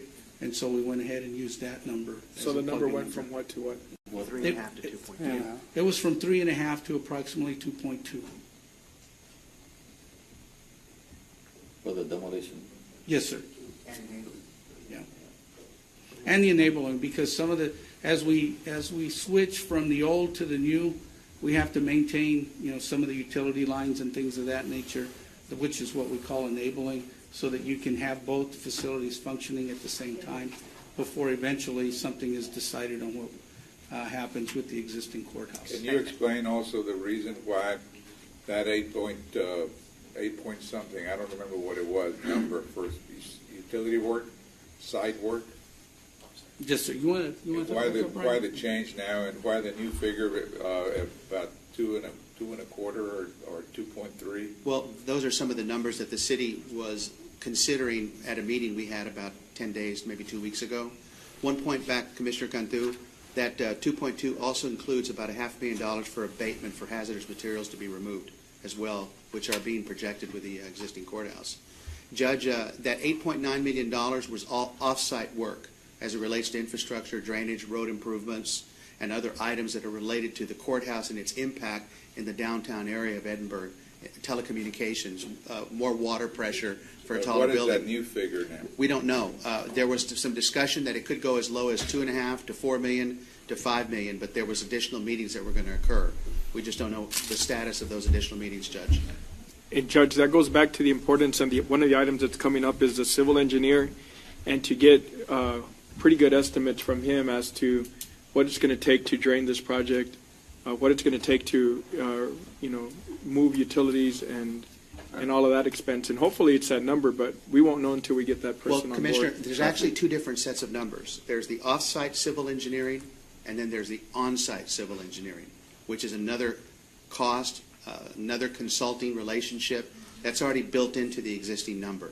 To So you which have two number? different to the on-site. The on-site, what we call the construction cost limitation, the brick and mortar cost of the building, which includes site improvements, site relationship elements like the new parking lot for the handicapped, as well as officials, some landscaping, and some civil work within the parameters and boundaries of the site of the structure. And then there's the off-site, which is everything outside the courthouse footprint. Traffic control. Be major. Exactly, because there's going to be new ingress, egress with the building. It's going to change the direction of traffic, and there's the closing of Klausner. But the in relation to 8.8, that. the one that was 8.8 was for what? Off-site or on-site? Off-site work, not the on-site work. And that's already been accounted for in the total project costs. The offsite. Yes, sir, off-site and on-site. Okay. But we're waiting to hear from Edinburgh, or you all are waiting to hear from Edinburgh in terms of what those numbers will be. Well, who's Why gonna do you say Edinburgh? I'm sorry, go ahead, Joseph. The city of Yeah, no, Edinburgh. I just got a simple question. Who's going to be the fiduciary to address the offsite infrastructure The issues? county and the city. So that's okay. That's outside the brick and mortar costs and the site costs. That's an item that we put in there, much like the demolition of the building. You will negotiate with a vendor for that. You'll negotiate with a civil engineering group with the city in terms of the off-site infrastructure work, and you'll work in conjunction with the city on that. And there are a series of meetings that are occurring and have been occurring with the city and your office. I can understand us being responsible for on-site, Yes. but off-site, you're talking about an area outside the perimeter of that courthouse square? Yes, sir. That's a typical expense in a Why would development we like be this. involved in? Because those are infrastructure relationships that related to the development of the building on the downtown area. That's a typical That would be item. the city, no, or the state, or That's what somebody. you all are talking to the county and the city about in terms of who will be responsible for Put what that at the costs. top of the list of tomorrow's meeting. Okay. I'm sure that they will, city manager's been leading the meetings along with your office officials. But- Have been leading those Ryan, meetings. can you also include roles to see with our drainage? I mean, we know that the downtown is a low-lying area. Yeah. We know the history of the poor drainage we have downtown. We're talking yeah. about a $150 million new facility. Correct. We need to be concerned with what's happening off-site Correct. and to make sure that it's... And Mr. Leo and Mr. Villarreal have been involved in those discussions with the city. In fact, they may have more of an update than we do on that. I understand that there was a meeting. The earlier way it last generally the way it generally works is that the improvements that you put on the building, you're responsible to drain your project, right? And so that if we need a drain, depends on a quarter of a mile or half a mile, because I don't know of any existing outfalls. I mean, Raul would know of them. But it's our responsibility to drain it. Now, if we're going to improve because of when we increase when we put in the infrastructure, if we improve the surrounding area, then we can maybe get reimbursement agreements from the city. But it's our responsibility because we're the ones that are changing the landscape there in that area.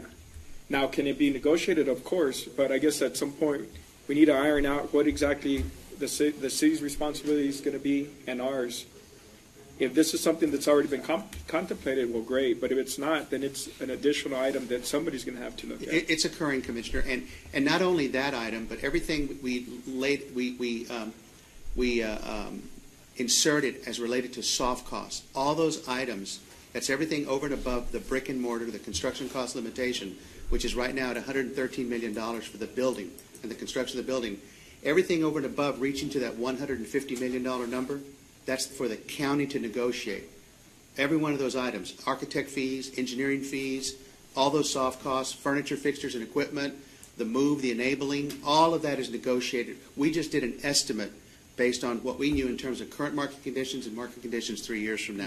Negotiated with the professionals themselves? The professionals Right. themselves, everything related to those items, including the off-site infrastructure, the demolition, which are hard numbers that we put in there for you. It's all negotiated by you all. But all of this costs somebody, whether it's us or the city of Edinburgh. And if the city of Edinburgh is taking a position that they're doing something, we can't force them upon it. It all has to be worked out in these now so that we know exactly what we're borrowing. Yes, sir. So it's going to delay more and it's going to probably cost more, right? Well, we're hoping it's going to cost less than what we had budgeted, less than the $8.9 million.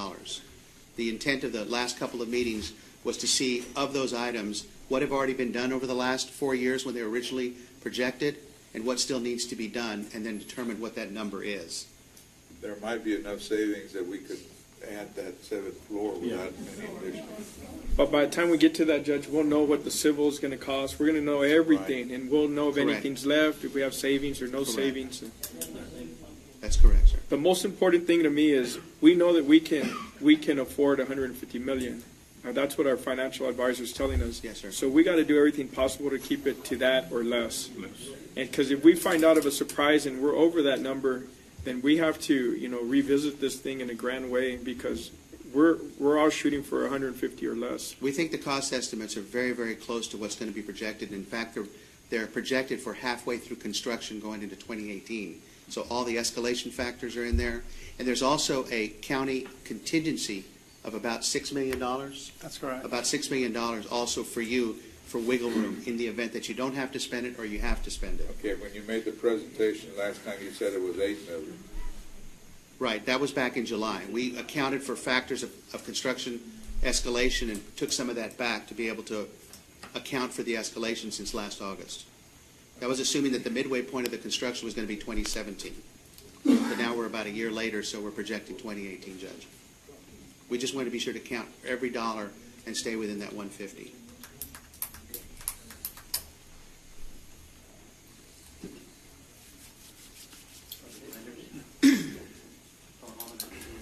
Oh, we were doing floor plans. How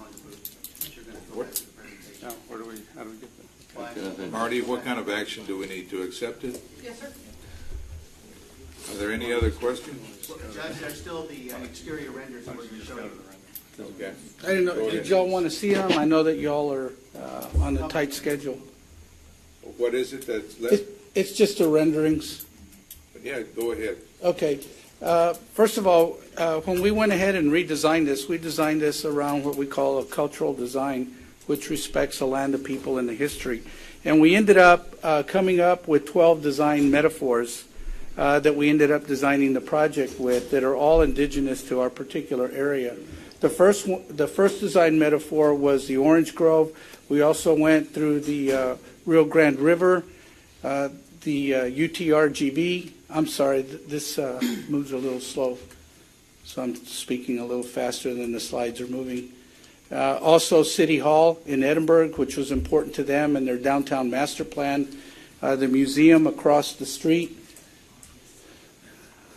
What we call El Ojo de Agua, which is probably one of the major features of our Rio Grande. The Talavera tile, which is indigenous to the area. The mesquite tree. Sorry, it hasn't moved yet. There it goes. And then the Jacal, the Avenida, the porch. Boy, it's slow, I'm sorry. And then the Jewel, or La Jolla. And so we'll go through this here real quickly.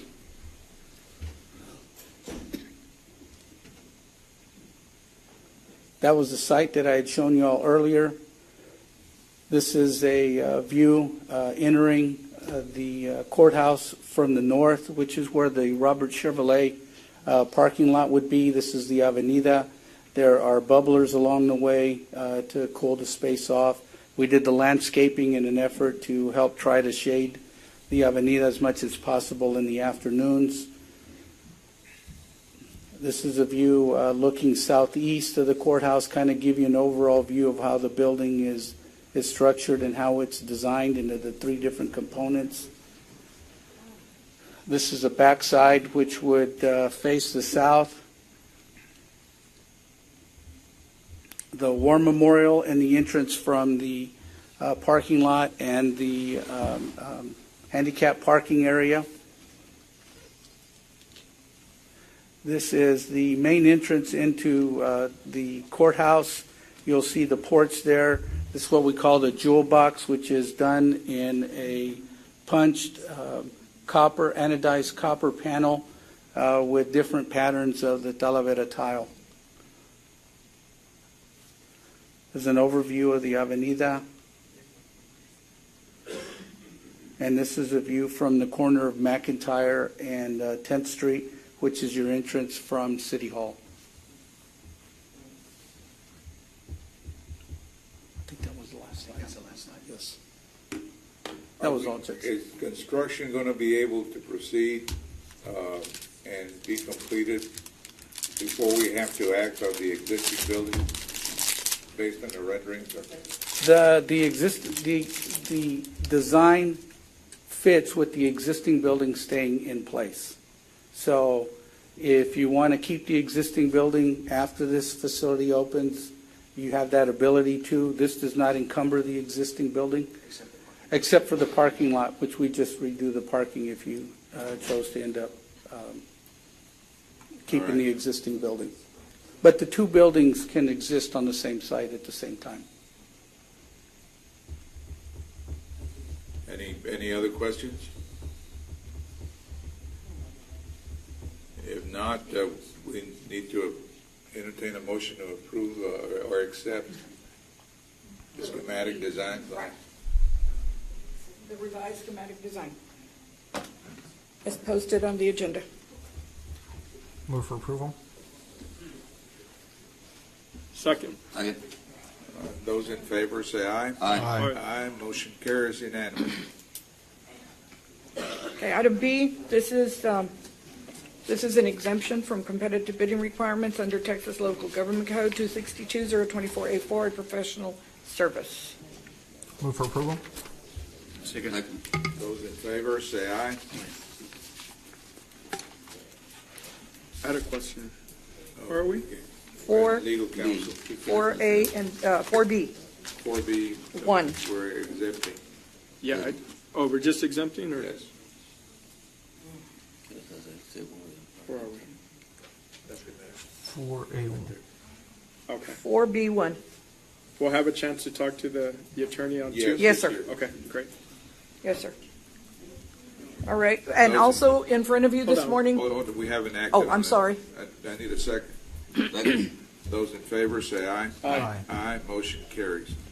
On your notebooks that I handed you this morning, behind the tab, you're going to find the CV of a law firm which is titled Porter Hedges LLP, and you have a CV on Mr.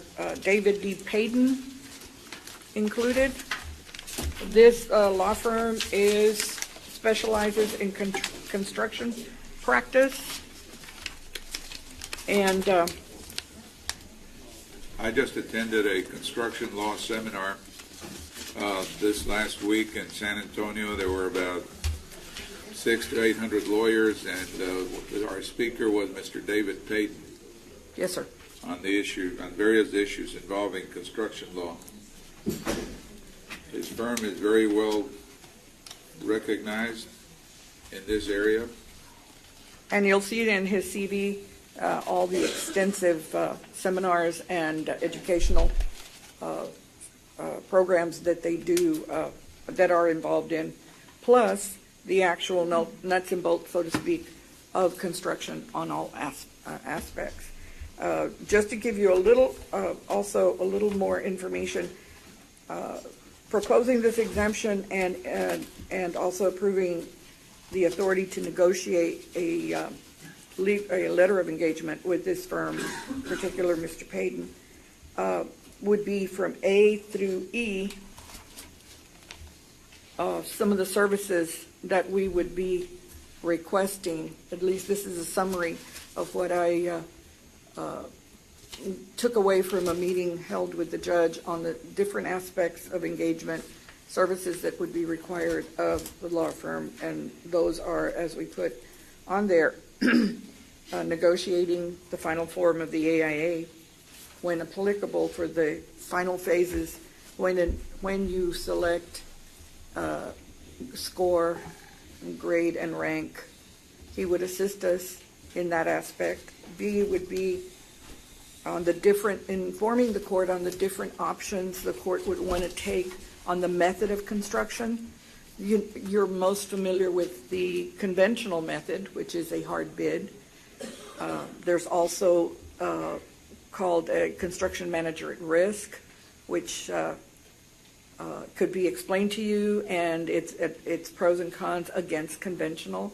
There's also design build, which the county has undertaken only once before, and that was to construct the Hidalgo County Adult Detention Facility and Law Enforcement Center. And then, of course, also the possibility that the court may want a boots on the ground, so to speak, representative in the title of project manager, a liaison between the court and those professionals constructing and designing your courthouse and any other services that you all may want to include in that engagement. So it's whatever the court wishes to proceed on commencing and approving the negotiation of a letter of engagement with Mr. First, Payton. I think we need to formally meet Mr. Payton. Mr. Payton, would you please I'll step give him forward? the floor. I'll say good morning again, Judge and Commissioners. I'm David Payton from the law firm of Porter Hedges. I have been practicing construction law now for 41 years. Just by a little bit of background, cycle before last, when the AIA, the American Institute of Architects, were revising their contract forms, I was appointed by the American Bar Association, one of 10 lawyers from around the country, to negotiate directly with the AIA in Washington and New York and other places where we met. I was the only lawyer in the state of Texas doing that, so I know a little something about the AIA contracts and how they work. I have represented public entities, County of Victoria, City of Sugar Land, City of Houston. I do a lot of commercial construction, and I do industrial construction work too. So some offshore, mostly onshore. But when it goes vertical, that's when my phone rings. This is what I do. Have you looked at the areas that we're considering you for, Mr. Payton? I have, Judge, and in my opinion, CM at risk is probably your best option based on where the plans are right now, which would involve under Chapter 2269 selecting a construction manager at risk. We can assist you with that. We recommend the two-step process rather than the one-step process, and explain briefly that as one step, you're looking at qualifications and also price. Two-step, you separate price out. You determine who's going to do it based on qualifications, and then you go from there to have a second advertising for the price. One of the questions that was raised is what consideration can we give to local? And the selection criteria that we would recommend are price, either price in or price out, depending on whether you go one step or two step. Then you go experience and reputation, quality of the offeror's services. Do the services meet your needs?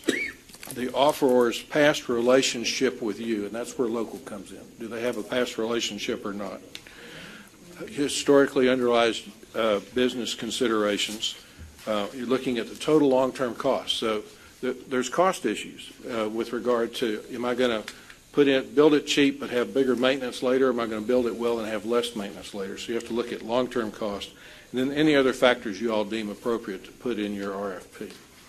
We think that's the appropriate way to go on this. And if you all choose to have a separate construction manager, you would advertise and select separately for that separate construction manager. But basically, CM at risk gets a competent contractor involved now with the architecture firm that you go forward with to develop the plans. So as the plans get more and more developed, that'll free up more and more of your contingency that you have now as the plans get refined. The key is getting everything coordinated. And the coordination, for example, if you have separate civil, then I've had plenty of cases where there's conflict between the civil drainage facilities and what the architect and the structural drew. So if you're going to have separate civil, we need to find a way to make sure all of those get coordinated before the construction drawings are finalized. So this is the sort of stuff that we can assist with, make sure the contracts are the way they should be, put the responsibility where it should be, so that the Commissioners Court doesn't end up being the party doing the coordination between the different disciplines. Yeah, and that's why, and when the judge, mentioned it to me, I thought it was a good idea for this reason, because sure, we have a lot of experience building up to $40, $50 million projects in the area, but a $150 million project is very, very new to us, and we're not, I don't think anybody claiming to have any experience with that. And so we look to somebody that has experience with these types of contracts to, like you're doing, recommending to us the best construction method, because we want to get in for the price that we're all able to get behind and the price that we're able to afford, and to be able to build it quickly with, no delays, no change orders, no contractor going, bankrupt or whatever it may be. So we're going to rely heavily on your experience in that. Be glad to help. And I do have experience in dealing projects this size. Done them in California, done them in Florida, done them in Texas. Happy to help out in South From Texas. the same perspective that you're being looked at here in this project? Yeah, some private, some public. And those were all CMR? I like CMR. I think it delivers the best value. It reduces the risk. If you go simply design, bid, build, you have not had any interaction between the contractor and the architect in the development of the plans. Conflicts are more likely there. CM at risk, you have this interaction, and the CM typically will involve the major subs. And so you'll also have coordination between the people who have to build it and the MEP engineers who will be involved in the project too. I want the MEP to come up through the architect. Structural should come up through the architect. Civil, it's optional whether you put civil under the architect or have civil separate. We can do that either way, but the key is to get it all coordinated. We want to make sure that we have a contractor who has sophisticated software themselves to run what we call a clash program, so that we can make sure that structural and mechanical don't have conflicts as the project's coming together. We don't want to have to do a lot of workarounds in the field. Those create delays and extra costs. Now, nobody can guarantee a project free of change orders.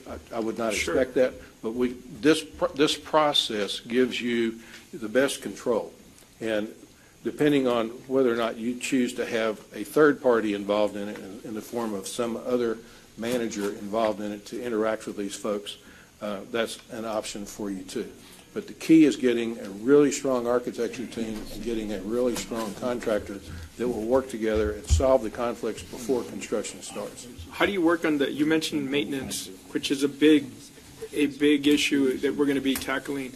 How do you work that into this project? Well, that's really a design choice rather than a lawyer's choice. Oh, yeah, I know that. But it's something that needs to be coordinated on the front end. To what degree you're going to go leads?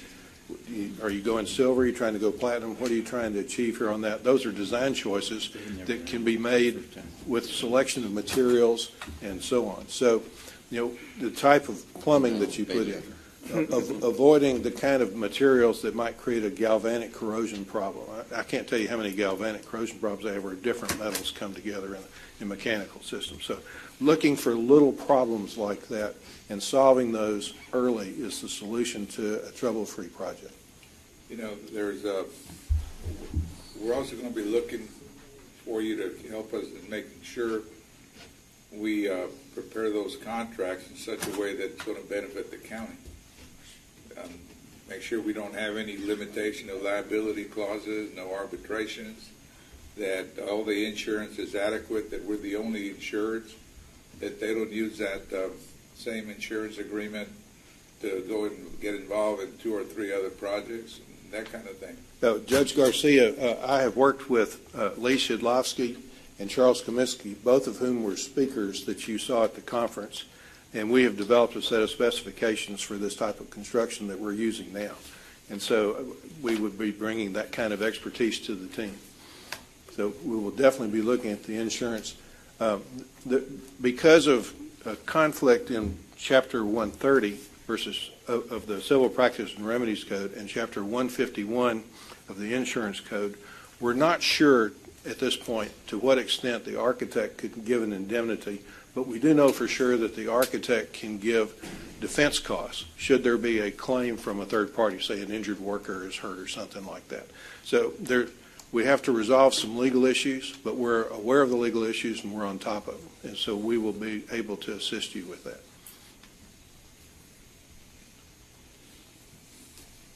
Any other questions? What's our next action, Marty? Would be the authority to commence negotiations. With Mr. Payton and his firm. Right, and then bring back a letter So of moved. engagement. Second. Those in favor, say aye. Aye. Aye, motion carries. Thank you. Look forward to working with you, sir. Yes, sir. Me too. Judge, and in that respect, is there some point of contact within Commissioner's Court that you would like to be the lead negotiator? I mean, of course, I'm going to be, but somebody who can help us incorporate what you may have discussed today. Is there anyone you would speak to? We can appoint the judge to do that. The judge. Yes, I'm interested in being involved. Okay, all right, so you'll be my point of contact. All right, moving on. And whatever we do, we need to notify everybody. Certainly, Judge, we will keep everyone informed every step.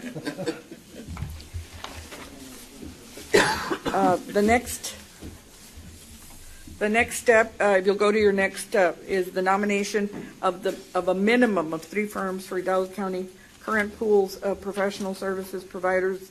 This would be in connection with the design and construction of the new courthouse. Also would be your technical firms, your materials testing firm, your surveyors, and the civil engineer based on some maybe limited scope, or we're going to need that definition.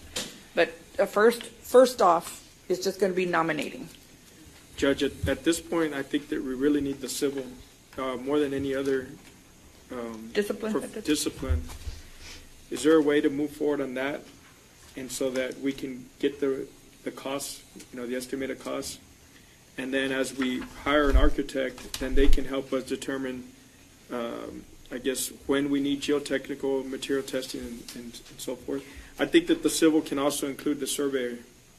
Yes. The first 3 are normally and historically the ones you're going to need prior to construction, because you're going to need the survey, of course. You're going to need. But we're not even close to No, construction. I'm just saying that's why they're listed the way they are.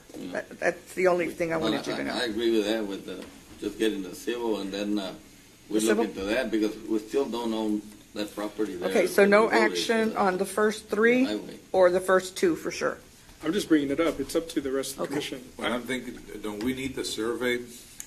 The survey and the civil can be done together. Okay. The same company.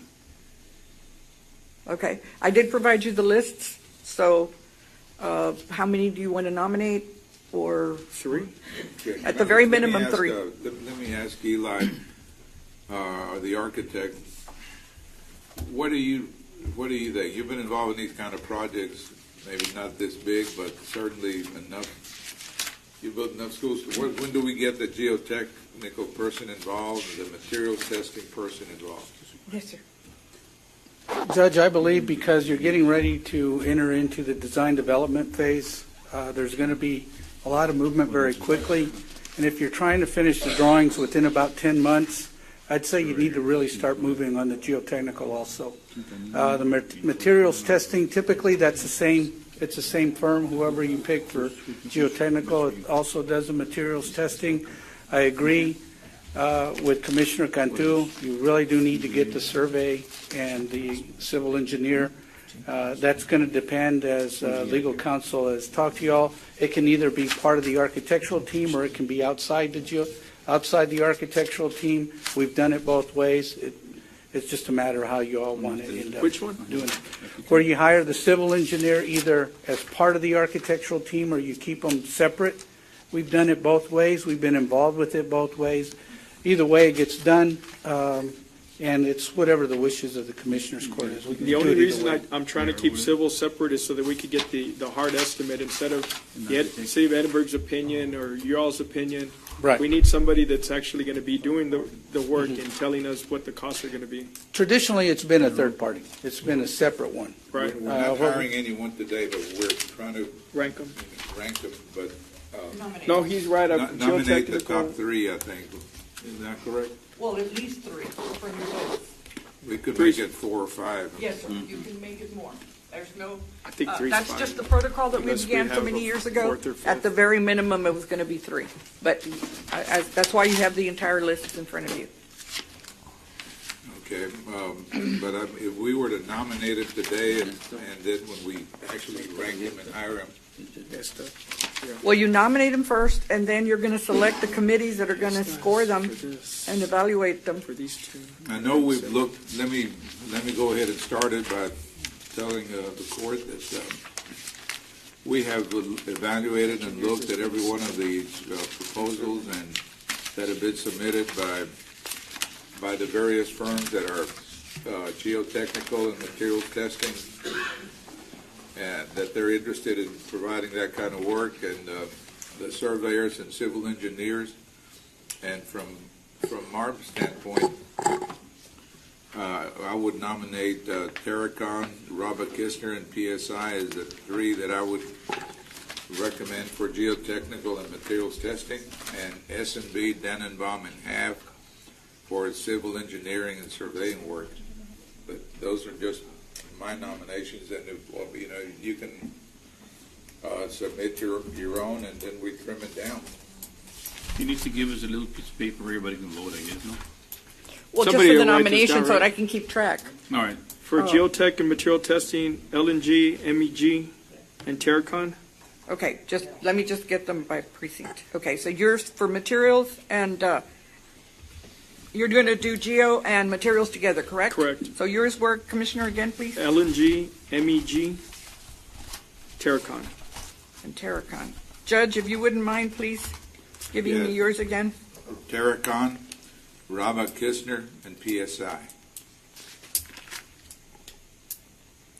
PSI. Commissioner Guerra? I'll do the same with the judge up there. The judge? Same, okay. Commissioner Flores? LNG, MEG, and Terracon.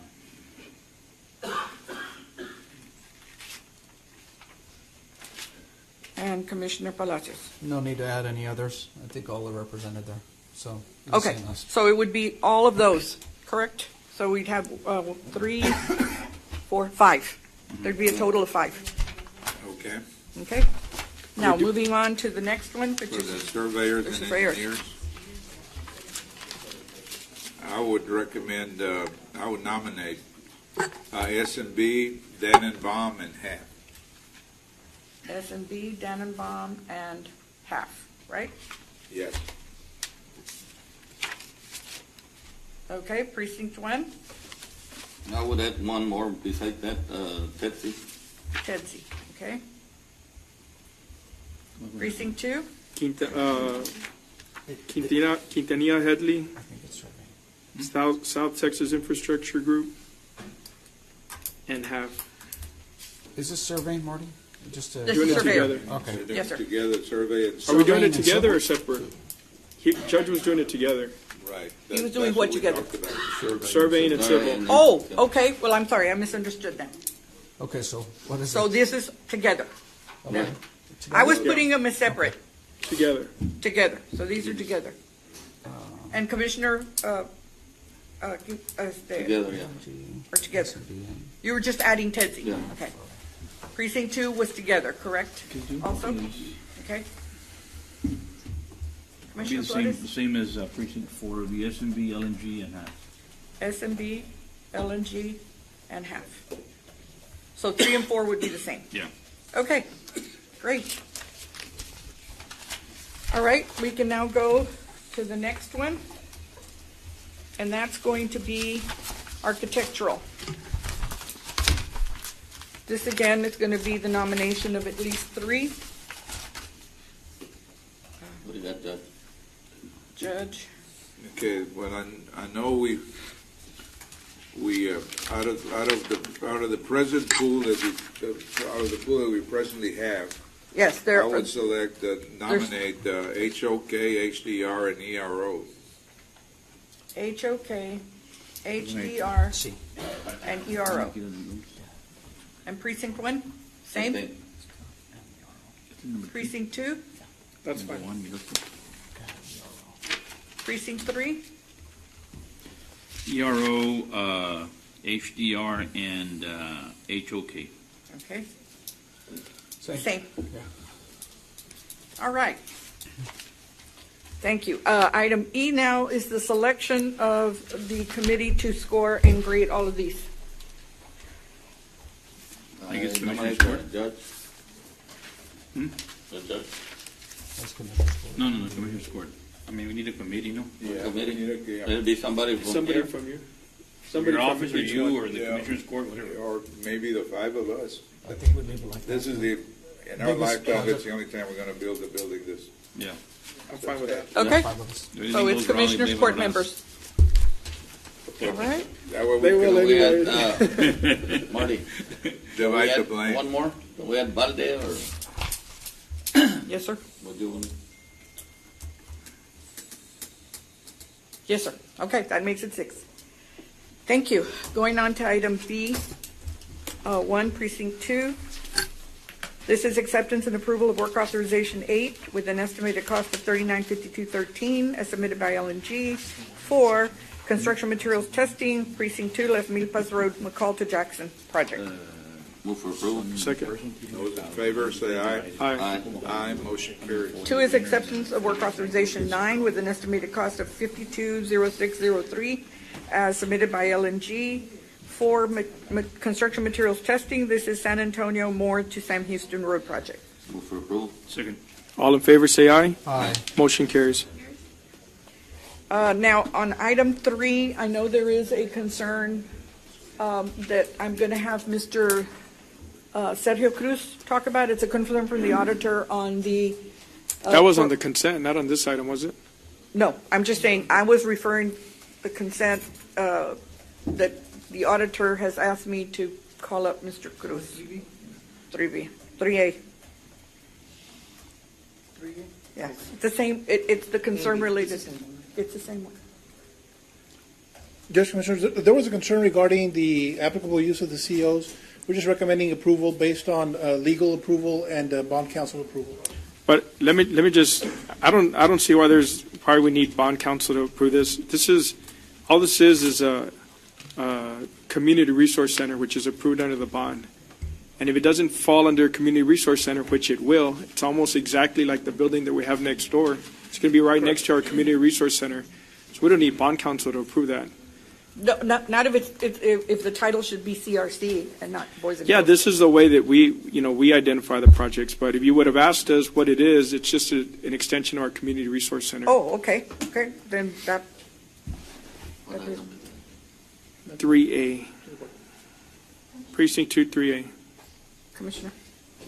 So, is it a Boys and Girls Club that we're going to be operating? the county's No, gonna it's a be community operating? resource center. So that title is not accurate? Well, you can put community resource center instead. The question that we That's had, a- because it says Boys and Girls Club, we thought it was going to be a No, Boys but and Girls Club. anybody can be Yeah, housed out anybody of can there. house Right, out but of it. normally it's a nonprofit or something of the sort. So our question was, are we legally authorized to operate a Boys and Girls Club? And then could we use CO funds to? Well, that building's It's yours. a It community belongs center. to you. It's a community They can resource use it. center. So that's why we wanted to go ahead and be sure to have with legal that we're all okay. So we even prefer to get it. though a Boys and Girls Club can be housed in a community resource center, that's why it shouldn't have been a question. I guess the question is, as long as the funds are going to a county-owned facility, you're thinking Boys and Girls Club, a facility Right. that doesn't belong to the county. No, it's our In this land, case, it's it our belongs to building. you all. It's our land, it's our building. Move for approval. Second. All in favor, say aye. Aye. Motion carries. B is acceptance and approval of the work authorization number 1 with an estimated cost of $54,055.56 as submitted by project engineer LNG for the CRC project. Move for approval. Second. All in favor, say aye. Aye. Motion carries. 4 is acceptance and approval of the amendment to the AIA B101 2007 contract with Sam Garcia Architects, and this is for Palmer Pavilion, Les Gilmore Kitchen renovations and upgrades. Move for approval. Second. And I know that there was a comment on this one. It's not a renovation. We're going to take down Palmer and rebuild a structure on that facility, on that site. So it's a new building. All in favor, say aye. Aye. Motion carries. Item C, Precinct 4. Due to the cancellation of the project, rescind action, which was on Commissioners Court agenda on 2415, agenda item 48332, ranking as number 1 ERO Architects for the purpose of negotiating a professional AIA for the design and construction of the mechanical school shop for Precinct 4. Move for approval. Second. All in favor, say aye. Aye. Motion carries. Item B is like action due to the cancellation of the project for negotiating a contract with Broadus and Associates. Move for approval. Second.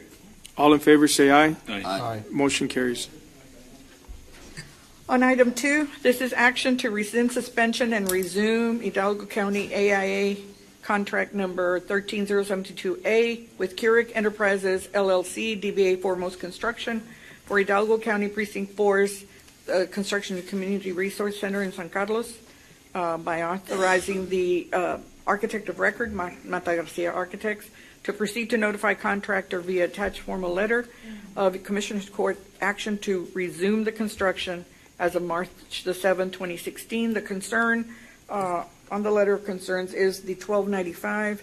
The vendor did make an attempt this morning to send us his 1295. Unfortunately, there was an error, but it is still subject to receipt of the corrected. Okay, move for approval with the correction or the Receipt of the corrected. receipt of the Okay. Second.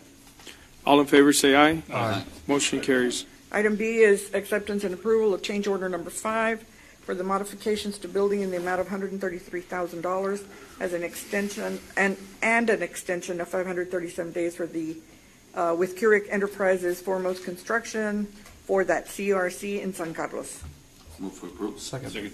All in favor, say aye. Aye. Motion carries. Item 3 is requesting authority to advertise and approval of RFP plans and specs developed by project engineer Lefevre Engineering and Management Consulting. This is the construction of the parking lot at San Carlos CRC and Sunflower Park. Move for approval. Second.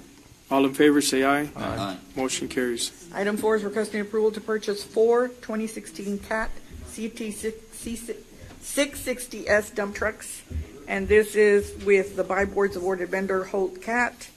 The total is $501,313 through the requisition listed, and it's subject to compliance with the HB 1295. Move for approval. Second.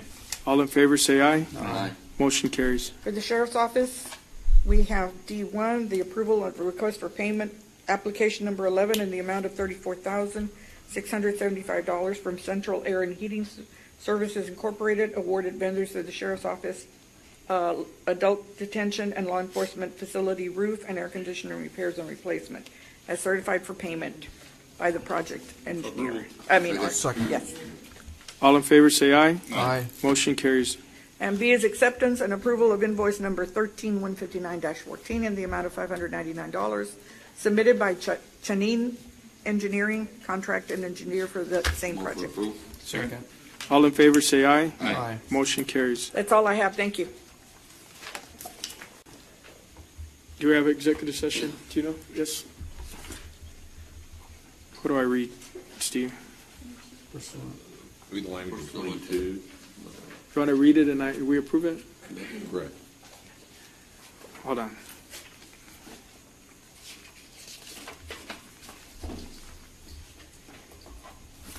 Will somebody call you? The Commissioners Court may go into closed session pursuant to Chapter 551, Texas Government Code, Section 551-071, 551-072, and 551-074. So moved. Second. All in favor, say aye. Aye. Motion carries.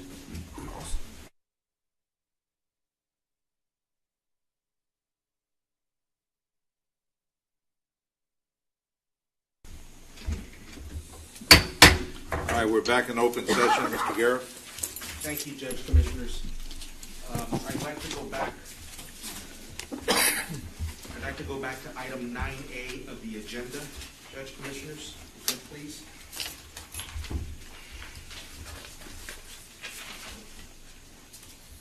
Item 9A, appointment of Hidalgo County Fire Marshal. Judge, Commissioners, I'd like to put on the record that after an offer of employment,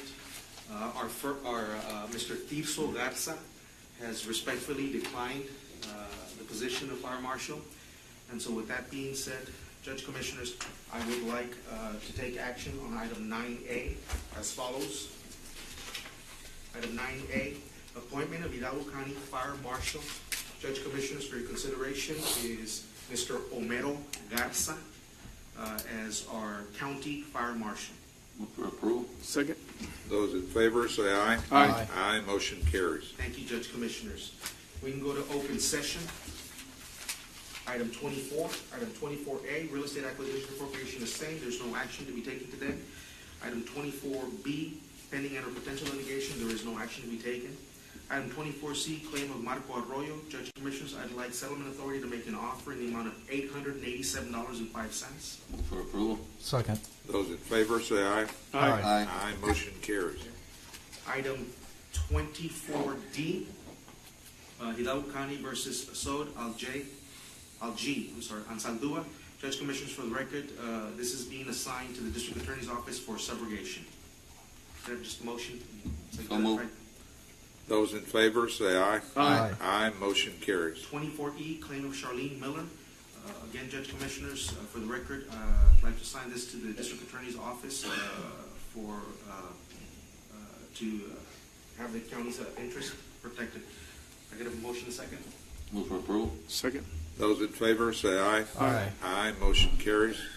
Item 24G, there is no action at this time, which is the EEOC charge 451-2016-00607, claim of Claudia Quiroga. Item 24H, potential litigation, claim against Old Republic Surety Company. We will proceed as directed. Yes, I'm sorry, yes. Item 24F, C0722-16-E, Santiago Aguilera Lara et al. Versus County of Hidalgo. Judge, Commissioners, I'd like to refer to item 23A and B. 23A, request an exemption from competitive bidding requirements under the Texas Local Government Code, Section 262.024A4, professional service for the provision of legal services representation in connection with litigation. Move for approval. Second.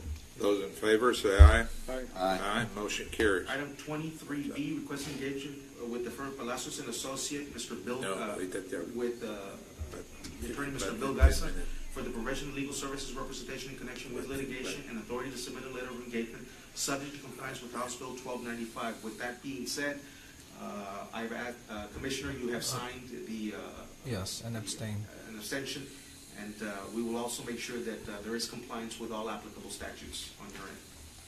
I have a motion. Move for approval. Second. Those in favor say aye. Aye. Aye. Motion carries. Item 24G, I believe, I don't know if I've gone over, but out of abundance of caution, Teresa Barrera et al. Versus County of Hidalgo County, Texas, Hidalgo County Drainage District. There's no action at this time. Item J, 24J and 24K related request and action. Item 24J, C0830-16-G, Argo Dennis Engineering Corporation versus Hidalgo County. Judge, Commissioners, back to item 23, requesting exemption from competitive bidding requirements under Texas Local Government Code, Section 262.024A4, professional service for the provision of legal services representation in connection with litigation. Move for approval. Second. Those in favor say aye. Aye. Aye. Motion carries. 23B, requesting engagement with the firm of, again, would be Palacios and Associate, specifically Mr. Bill Garza, for the provision of legal services representation in connection with litigation and authority to submit letter of engagement subject to compliance with House Bill 1295. And as the previous action item, the same applies with the affidavit that you've signed, and we'll make sure that you sign all of the appropriate documentation. And I abstain for the record. Okay. Second. Those in favor say aye. Aye. Aye. Motion carries. And for the record, Commissioner Palacios did abstain. Item 24K, C0887-16H, R. Gutierrez Engineering Corporation versus Hidalgo County. Again, Judge Commissioners, item 23A and D. 23A, requesting exemption from competitive bidding requirements under Texas Local Government Code, Section 262.02484, professional service for the provision of legal services representation in connection with litigation. Have a motion to that effect. Move for approval. Second. Those in favor say aye. Aye. Aye. Motion carries. 23B, requesting engagement with the firm of Palacios and Associates, again, with Mr. Bill Garza for the provision of legal services representation in connection with litigation and authority to submit letter of engagement subject to compliance with House Bill 1295, and also applies to this action item for you, Commissioner Palacios. Second. Those in favor say aye. Aye. Aye. Motion carries. And for the record, again, Commissioner Palacios abstained. Item 24L, there is no action as we have taken action on a previous agenda item. And item 24N, deliberation of appointment, employment, and duties of the WIC director. Judge Commissioners, for the record, we had 30 applicants, and we have set up appropriate interviews with the applicants that have met all the requirements that we asked for. We will be setting up interviews sometime this week, and we will have hopefully an action item for the next Commissioner's Court with respect to the appointment of a WIC director. So at this time, there's no action to be taken under that agenda item. And don't believe there's any need to go back into closed or open session, and all we have is adjournment. Move. Second. And when's the next meeting, Monday? Yes, our next Commissioner's Court. Those in favor say aye. Aye. Aye. Motion carries. I'll get that for you. I'm trying to find it. March 23rd? Oh, March 22nd is our next Commissioner's Court. March 22nd. Is that a Tuesday? That is a Tuesday. Tuesday? Yes. 9 o'clock? 9 o'clock and 9:30 respectively. Sir? All right. Thank you, gentlemen. Thank you.